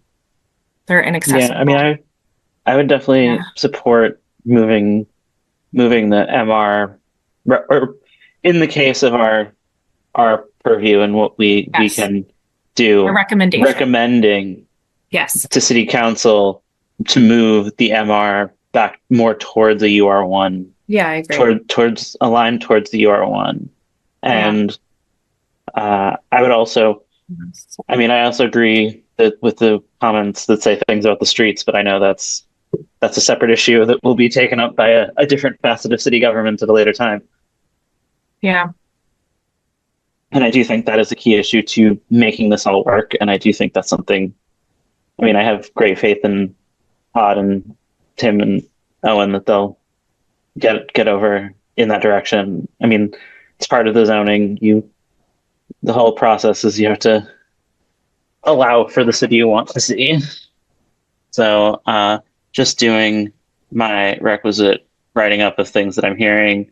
What I've got so far in terms of recommendations is recommendation to align the multifamily residential more closely with the urban residential 1 rather than the neighborhood residential 3 as is currently present. And I've got kind of a leftover of Ari's comment, but also something I think you brought up, Emily, of to consider giving greater weight in the incentive zoning toward affordability, green space, green infrastructure, and like low environmental impact. Yeah. Okay. Climate resiliency, Yeah. sustainability, renewables, all that good stuff. Mm-hmm. So we don't crisp up. Always Emily? good. I don't want to disrupt the board's discussion, but I thought if it's helpful, I can put the incentive table up on the so you all can see it. Yeah, that'd be great. And that Alicia, Tuesday? Danielle, when we pass, or if we pass, I'm assuming we will at some point in our lives.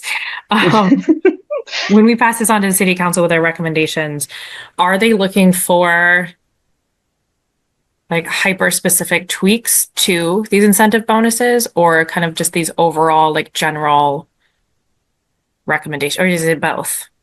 Well, Madam Chair, yeah, somebody is going to have to translate it into something very specific for them to vote on. Okay. So if you're specific, that's great. Okay. One of the things that I was just ruminating on Yeah. is that if you all tonight say this is like, we would like it to align with this, or this is how we'd like it to be, we will then look to Emily and Paula to help us digest a recommendation that is a net from what the city council originally sent to you to what you're asking for. Showing like a bridge. Yeah. Okay. So that they like change their original document based on what your recommendations, if they take your recommendations, like in general to do, but I just always have to caveat that. Yeah, that's why we're two separate bodies. Yeah, they can do changes as well from the floor at that time as well, if that makes sense as well. Okay, so with that, would we have to come back to another meeting to review the content from Emily and Paula? I think what I'm suggesting is that if you said, we want that area to align with UR3, then Emily will say, the table should say that she will take that and translate that into the Community Development Board said they want these numbers in the table. Yes, and is that something we would have to come back as a board and say, yes, we agree with these recommendations, we're passing them on to, like, would we wait till the 19th for that? I don't think it's necessary as long as what they're doing is literally exactly what we're your saying. description and making it. So I think we're aligned on, and Annie or Adam, please speak up if, you have, input about kind of the UR1, NR, MR. I'm losing letters at this point in the evening. But I think where we could be more specific is in these incentive bonuses. Because if we just say we want you to focus on affordable housing and sustainability, they're gonna be like, that's cool, but what does that mean? So that flips back onto us in terms of like, do we want to? So we're saying right now is between 1 and 3 floors. And if we want to add 2 additional floors, you add 5%? Emily, can you walk us through it? Because I'm going to. Yes, exactly. So, so I was just making sure I was unmuted because I was. I'd let you know if you weren't. Thank you. You said your lips are moving, but we can't hear you. So, yes, so exactly. So if this is the percent, because this is applying townwide, so we set it up as lots of units and proposed project, because it could potentially be a subdivision. So for one additional floor, based on the number of units or lots, but in this case, more likely units, you would have to meet these percentages. So here's your requirement. Here's your basic requirement for 80% AMI. That's part of your affordable housing zoning. And what we're saying is for deeper affordability, we want affordable units at 65% of AMI. And so that's your minimum percentage. Here's your additional at 65%. So you would have to do 8% for a 10 to 24 unit building. You would have to do 8% at 88 MI. We're asking you to do at 65% AMI. For 2 additional floors, you'd have to do 5 at 80% and 5 at 65. In both cases, these add up to the 10%, which is your current affordable requirement. It's 10% at 80%. Okay. If you were going to do more affordable units as opposed to deeper affordability, this is the percentage of affordable units at 80% AMI, and this is your total percentage of affordable units, additional affordable units to get to that next floor. So again, we're breaking it up. We're saying you've got your original 10%, 13%, or 15%. Let's break it up to require that deeper level of affordability. And thinking specifically around Salem Street, so you said that these incentives are citywide. So the intent is that they're supposed to be citywide. Okay. Right now, they started with the Wellington District with the MBTA Communities Act. They were morphed a little bit more for Mystic. I think we thought a lot once we had done Mystic about how they should be. So this is one of those cleanup items I've mentioned from time to time. Is as we go through, eventually we would like to have the incentives be as standardized as possible, but with the caveat that there may be, so something like affordable, you probably want that to be the same citywide. Yeah. But for some of the others, especially those that have something to do with infrastructure, I think those that could be varied by district. So that would be the community amenities that come through here. I think for the vibrant neighborhoods and the environmental resilience, I think for the environmental resilience, that should probably end up being citywide. So we have the development project meets the ideal green score. If you remember from more than a few weeks back, you have the green score, but then there's a minimum and there's an ideal. And if the project meets the ideal, the reason that's in there is that gets them an additional story. And by having that greater environmental resilience, if the building's certified as net zero emissions or certifiable as LEED Platinum or equivalent standard, just because the paperwork is so tough on those, it's very expensive to get fully certified. And just to confirm, you can't stack these to build like a 600-story building. Absolutely not. That's one of the reasons for clarifying the language. So for Salem Street, where you can only get, you can only get 2 additional stories. You're only going to get 2 of these, right? So you might get an environmental resilience and an affordability. You might get 2 affordabilities, maybe if they've got low income tax credits, and that helps with the financing stack. We do have the parking concealed below grade or within a building structure that might be more appropriate to MX2. We do have a provision that would help for smaller or local businesses or nonprofits rather, for a reduced rent. So that's also in there to kind of contribute to the street. And this terminology of vibrant neighborhoods came straight out of the comprehensive plan. Environmental resilience obviously has been a key of both the comprehensive plan and the climate action adaptation plans. So I think it's the streetscape improvements through to the community amenities that are probably most likely to vary by neighborhood. And I think those are also the ones that have had the most discussion from here, is the sort of the how much. This 300 square feet is a 30-foot frontage by a 10-foot setback. That's why it's 300 square feet pulled out. But those are certainly the ones that had the most conversation around them. Yeah, so if we did want to make recommendations on these, there's kind of two directions we can go in. One is like de-emphasize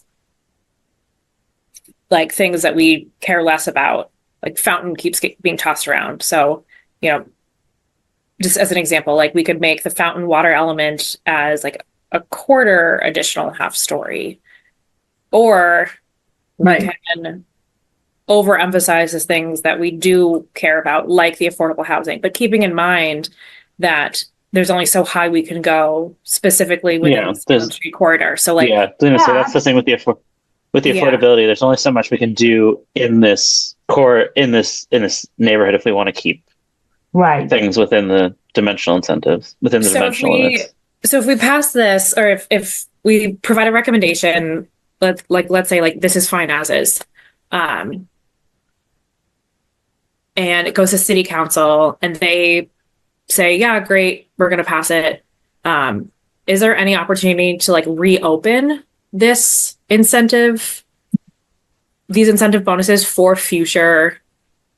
Well, that's the whole idea, is we're looking 30 years in the future, just as an example, and it might not happen today, it might not happen 10 years from now, but if it's zoned appropriately, it could happen down the road. I guess my question is like, because in Salem Street, like we're talking about a certain scale. Right. So hold on, Annie, if we're going to apply, like theoretically have standards across the whole city, and maybe we want to say like, 2 additional stories for, 30% AMI, or however we decide to say it. There will be opportunities down the road. Hold on, Annie. I'm asking Emily. There will be opportunities down the road to say, yes, we can change these things. Okay. Yes, at the end of this process, when we bring all of the districts back together and we look and see, so let's just say for the sake of the argument, because it's the easiest one, say you said, look, Salem Street doesn't need a fountain or a water element. That doesn't make sense for Salem Street.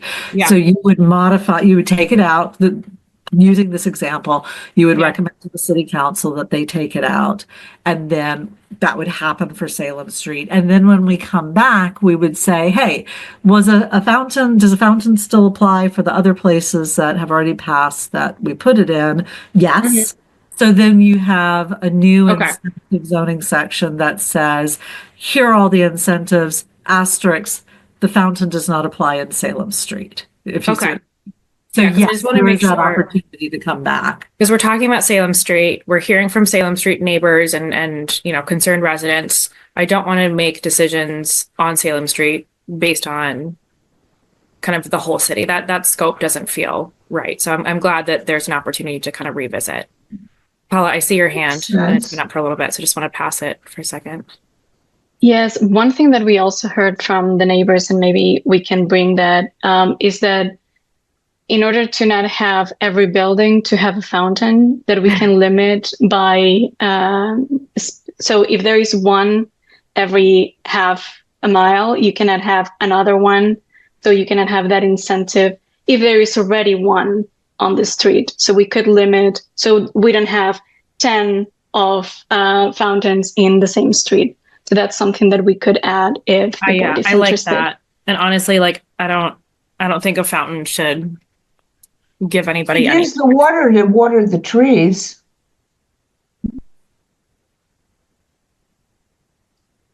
So for some senior people, the water is very important when they walk. So I think that having fountains, it is important.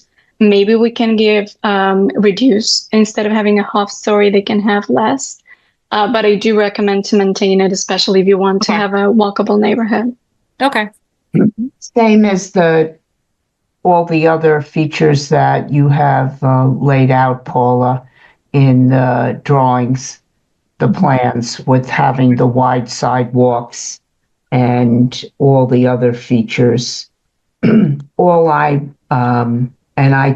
recommendation, to your point, Emily, that when we look at the housing, is it even on Salem Street, depending on the building, is it possible to add 2 more apartments? So to say, 4 to 6 apartments. That's all I was trying to get at. Yeah. And I think and I think that'll be accomplished by the recommendation of aligning the multifamily residential zone more closely with the urban residential one zoning. I think that's one that really works as a recommendation to city council, because both of those are specific things. So we can say we want this to go from being modeled on this specific thing to being modeled on this specific thing. So it's something that I think for Emily and Paula to go back to and edit something for city council, that's going to be I think the easiest one. That makes total sense, since we were heading that way anyway. So making sure that we're wrapping up kind of this incentive zoning thing. I agree with the focus on affordability and climate, but within the context of Salem Street, we might not have specific modifications within the menu right now, is what I'm hearing. Okay. Unless it's like decrease fountain to a quarter of a story. And that's the one we keep kind of picking on. I feel bad. Yeah. But Emily, would you mind throwing up the menu again, just so we can kind of give it another look through? Yes, of course. I didn't want to interfere with the talking as well. So people's abilities to see their faces. So, hang on. I navigated away from it. Let me just jump back. I have a lot of screens open for you right now. Yeah.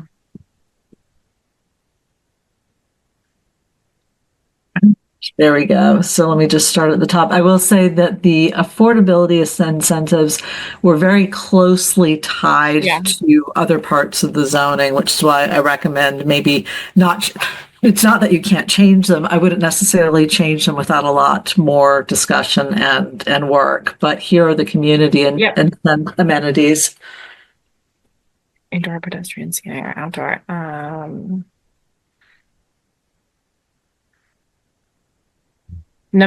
Item 1, indoor pedestrian seating or outdoor pedestrian plaza. That speaks to me of like privately owned public spaces, which never go well. So maybe that's. Yeah, maybe reduce that. To a half. Well, reduce that in fountain to a quarter. Okay. I think that's the next step down from a half. Yeah, because I don't equate indoor seating with a pocket park, garden, playground, skate park. I think neighborhood open spaces should be more than pedestrian and fountains. As somebody who works in renewables, love a good community solar. But I see those incentives are to be confirmed, so I'll accept those. We're still doing the research on those to make sure we get it right. So, and the same thing for the public parking, we have to. That's part of the parking conversation in the spring. So it's not that we don't want to do it. It's just we haven't gotten to that point. I appreciate that. Okay, streetscape improvements. Should we be more specific about streetscape improvements? Like, is it light? I don't know. Sorry, I didn't mean to interrupt. We've been having a conversation with Director Hunt about that, because certain things are already required, and especially in the special permit process. So we do need to confirm that level of detail. But I think that's where it gets into the how the street trees are added, right? There are certain levels that you can put them in, and in terms of are you using structural soil, how big is the tree pit, et cetera, and also whether or not we have the request benches along the street for people to rest on, or other street furniture. Okay. So I'm okay with some ambiguity there. And then vibrant neighborhoods. Mm-hmm. Let me just pull it to the top of the page. So that'd be great.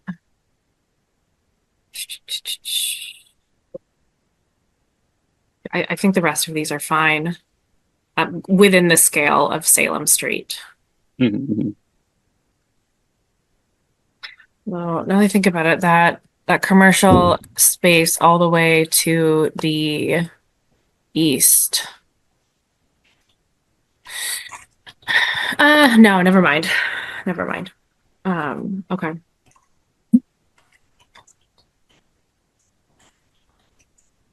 Are there any other of these incentive menu items that members of the board want to revisit?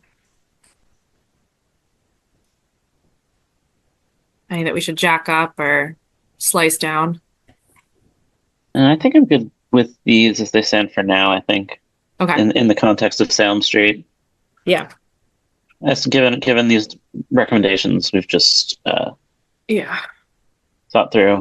And just to confirm, with that, we're reducing indoor seating / outdoor plaza and fountain to a quarter story each as from a half. That's what we're doing? Yes.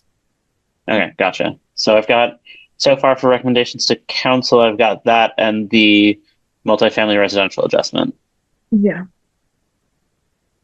Not to, I know it's late, but not to, I think in the spirit of trying to get it right. The one on totally. the parking incentive, it's a half story if the building buries the parking or conceals the parking. Below grade, yes, below grade. I think it- buildings. That's gonna be a Yeah, I think I tough would make, trade-off I think for I cost. might make the recommendation to do a full story. If the thing that we're trying to encourage is a vibrant, active street front that, has density and ground floor. I don't know. What is it currently? I thought it was a full story. It's a half story. top It's a half story? Okay. Yeah, I mean, thinking of the cost of putting parking underground, it's a big cash prize, especially in areas like Medford with all the exciting stuff we have going on underground already. I would agree, Adam. Peter, I know you're a transportation guru. And Annie, I don't know if you have any other insight here too. Well, we're talking about concealing the parking. Yeah. Yeah, I mean, Yeah, it just seems to me like a pretty big expense. That I don't know if a half story. No, I agree. incentivize. I that's what I was trying to understand from the discussion. Is like it is a big parking as it is a big expense, and Underground, concealed parking sure. even more so. But I do think, if what we're saying is this is a big expense, let's reward it appropriately. Then I do think I support going A after big full expense story. that would support our goals for Yeah. Yeah. Okay. Yeah. Well, yeah. If the concealed parking is something that supports our goals for a more vibrant community, and it is something that if you're doing it, it's expensive to do. So let's reward that with commensurate with its expense. Yeah. One of the other Okay. things I'm looking through my notes from this evening and previous meetings, there's a lot of discussion around medical office. I don't know if that's something we want to jump into. I mean, I think the provisions that have been made overall support the preferences of the community while maintaining flexibility. Yeah, there is some. I mean, there are still medical uses allowed, and Yes. some defined cases, clinic is still allowed as defined in state law. I mean, And in some areas, per our board's special permit. Right, neighborhood? Emily, was I mistaken? I thought I saw that there's, or was that just a definition that was added and it wasn't? It was, sorry, the computer screen was not letting me hit my audio. Yes, the definition was added because it may be appropriate in other parts of the city, but clinic is not allowed, medical office is not allowed, neighborhood Okay, medical office Oh, is. that's what I was thinking. allowed. That's what I was thinking. Yes, The neighborhood yeah, that's medical what it office. is. I think Yeah. that's the one that I think that seems to make sense given the neighborhood context, at least at this present time. And I think I'm fine with that for medical uses for now. Yeah, we'd members of the public speak about, being able to walk to a dentist or, find an accessible provider within the area. So, I think those sort of uses would work. Okay. Okay, so just to summarize for the members of the board and staff and city staff, what we have right now is recommendations to city council recommend aligning the multifamily residential zones more closely with the urban residential 1 rather than the current neighborhood residential 3. We have reduce the incentive for indoor seating, outdoor plaza, and fountain to a quarter story from the current half. and increase the incentive for concealed parking up to a full story from a half. And that is the recommendations as I have them summarized from our discussion. Yeah. Paula? Yes, I just wanted to say that in the beginning there was the conversation about the section and the sidewalks. Yes. We did a study in sections. We did it for Mystic and for Salem. We used the recommendations from the NACTO. This is the National Association of City Transportation Officials. And we try to really make it the minimum because we know that it's very tight. So the minimum to have a walkable street. And so I'm just going to share, it's going to be a very small image, but just to have a little bit of that idea in section, what does it mean? That's great.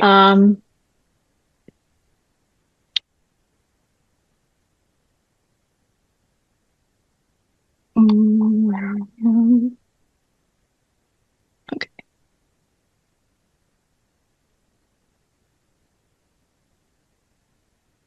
So do you see my screen? So these are the different types of sidewalks. And I know that it's in meters.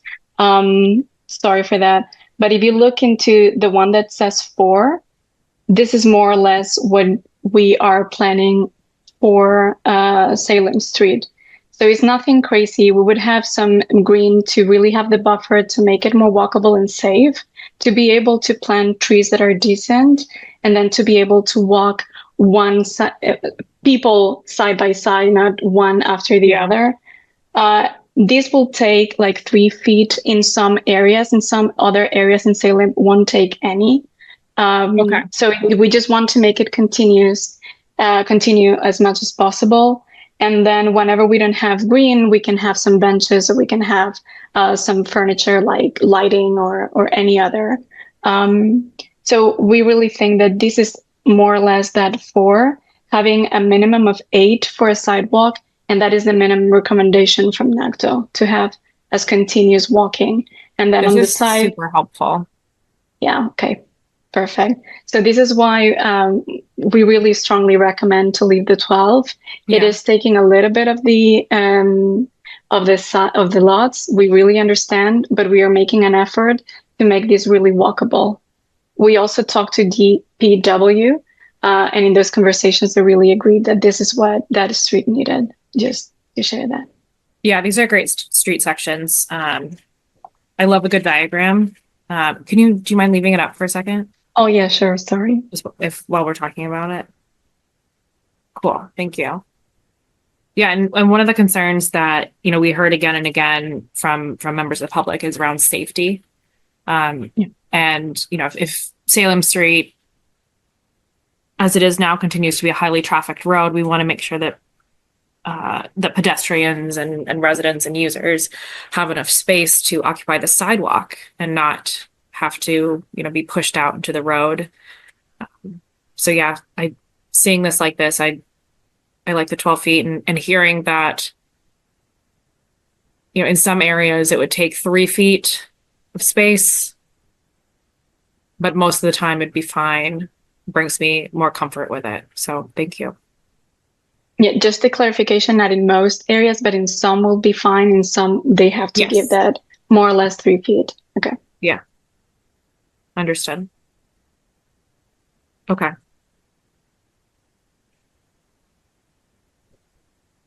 right, board. What are we thinking? Are there more recommendations we want to put down? Is there more thinking we need to do? Is there more we need to hear?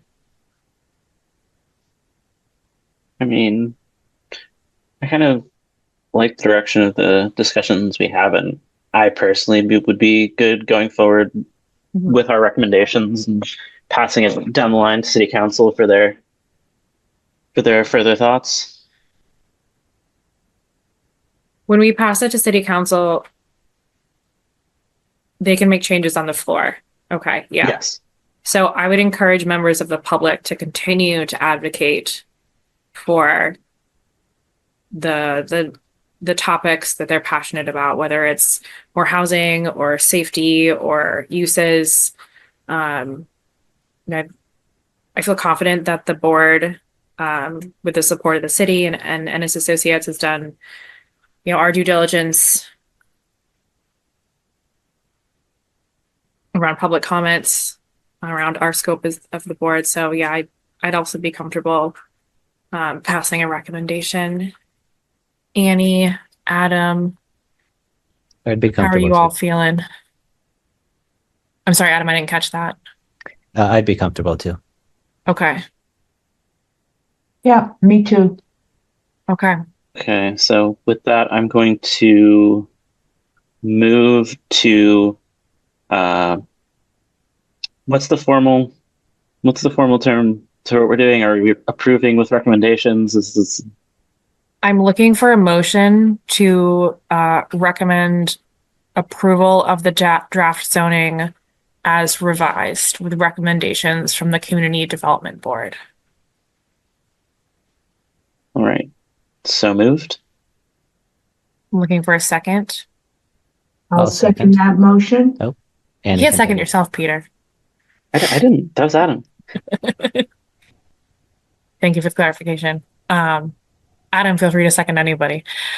So with that, we're going to do a roll call vote. Peter Calves, Aye. Annie Strang, Aye. Adam Behrens, Aye. and I, Emily Hedeman, and also an aye. So with that, we recommend approval of the draft zoning as revised with the recommendations from the Community Development Board. Again, I encourage members of the public to continue dialogue around this, reach out to your city councilors. And yeah, thank you all so much for your just commitment to making Medford just such a great place to live. Really appreciate everybody's time this evening. Alicia or Danielle, is there anything else we need to do around this to make sure we're kind of putting a bow on it? Messaged Emily to make sure that she felt confident. We may need Okay. to review the video to capture all of the recommendations and write it all up. I think this is usually Danielle's process, but we're going to ask Emily's team to package it all up so that what we're sending are the changes from the original that was referred out by the city council. Yeah. And then I think that we usually run all the like a decision by you. We will definitely send you the document so that you can read through it and make sure that we heard you, like, because we're going to take the words said verbally and put them on paper. And it sounds like Peter also took some notes. So Peter, if you can share those with Alicia and Danielle. That would be great. Sure. Yeah, I took my regular, well, for what a lot of developments would be my condition notes. Awesome. Thank The you. only tough thing is that, just so you're aware, we are trying to move it. We're only trying to move it quickly because the city council continued till next Tuesday, which is the 11th. Okay. If we don't get it to them for their ability to vote next Tuesday, it goes out another 2 weeks. And we just don't want to drag it out forever. Okay. But Okay. And I also want to extend a thank you to Emily and Paula for your very thorough process. I think you've made this much stronger. Appreciate your responsiveness to the board, to the city, to the public. I look forward to seeing how this all works out. Thank you very much. And we appreciate your time, effort, and energy, and also the people who spoke today. I think all the voices are making it a much stronger process. So we appreciate people taking time out to share their thoughts, their concerns, and, where they think we've gone right and where they think, the zoning needs more work. So really appreciate them. And the last thing I'll say to members of the public is that a couple of us on the board have our terms coming to an end or expiring the middle of this summer. So I'd encourage anybody that's super passionate about this work, super passionate about Medford, to apply for community development board positions. I've been doing it, I think, for 3-4 years. It's super rewarding. Yeah, I don't know if Peter can speak to it too. Yeah, we're coming up on 2 years, and as I say, I'm one of the people whose terms are up in June. Yeah.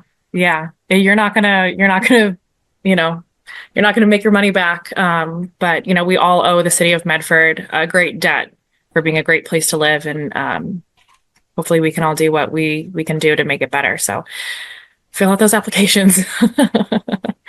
Would love to have some of you on the board. Cool. All right. So our next agenda item is minutes. We have minutes from the 15th and the 5th. I'm going to look for, well, first of all, are there any comments from members of the board on those meeting minutes? I don't have any. They look great. Yeah, city staff has been doing a great job with those. Mm, Thank you so much. So what I'm going to look for is a motion to accept and approve the 2 sets of meeting minutes for January 15th and February 5th. I'll make a motion to approve both sets of meeting minutes for the 15th and February 5th. Thank you, Annie. Looking for a second. I'll second that. Thank you, Adam. I recognize it's Adam. All right, so we're going to do a roll call vote. Peter Kalfs. Aye. Annie Strang. Aye. Adam Behrens. Aye. Myself, Emily Hedeman, am an aye. So the next agenda item we have is zoning updates. Seeing as we're rapidly approaching 11 o'clock, I'm just going to ask city staff if they have any quick high-level updates. Madam Chair, the residential zoning was voted out of committee last week. Was that right, Alicia? Okay. And so we'll be going to city council to be referred. So that will be the next coming before you. Awesome. But you got a little bit of a taste tonight. That and the change in the MBTA zoning. Right. That's next meeting, actually. Okay. Yeah. Will we have public comments? It's a very minor change to the MBTA zoning that is being proposed by one of the property owners, and we are in supportive of it. Great. Awesome. So with that, I am looking for a motion to adjourn. Is there any other business? No, seeing none. Okay. I'm looking for a motion to adjourn.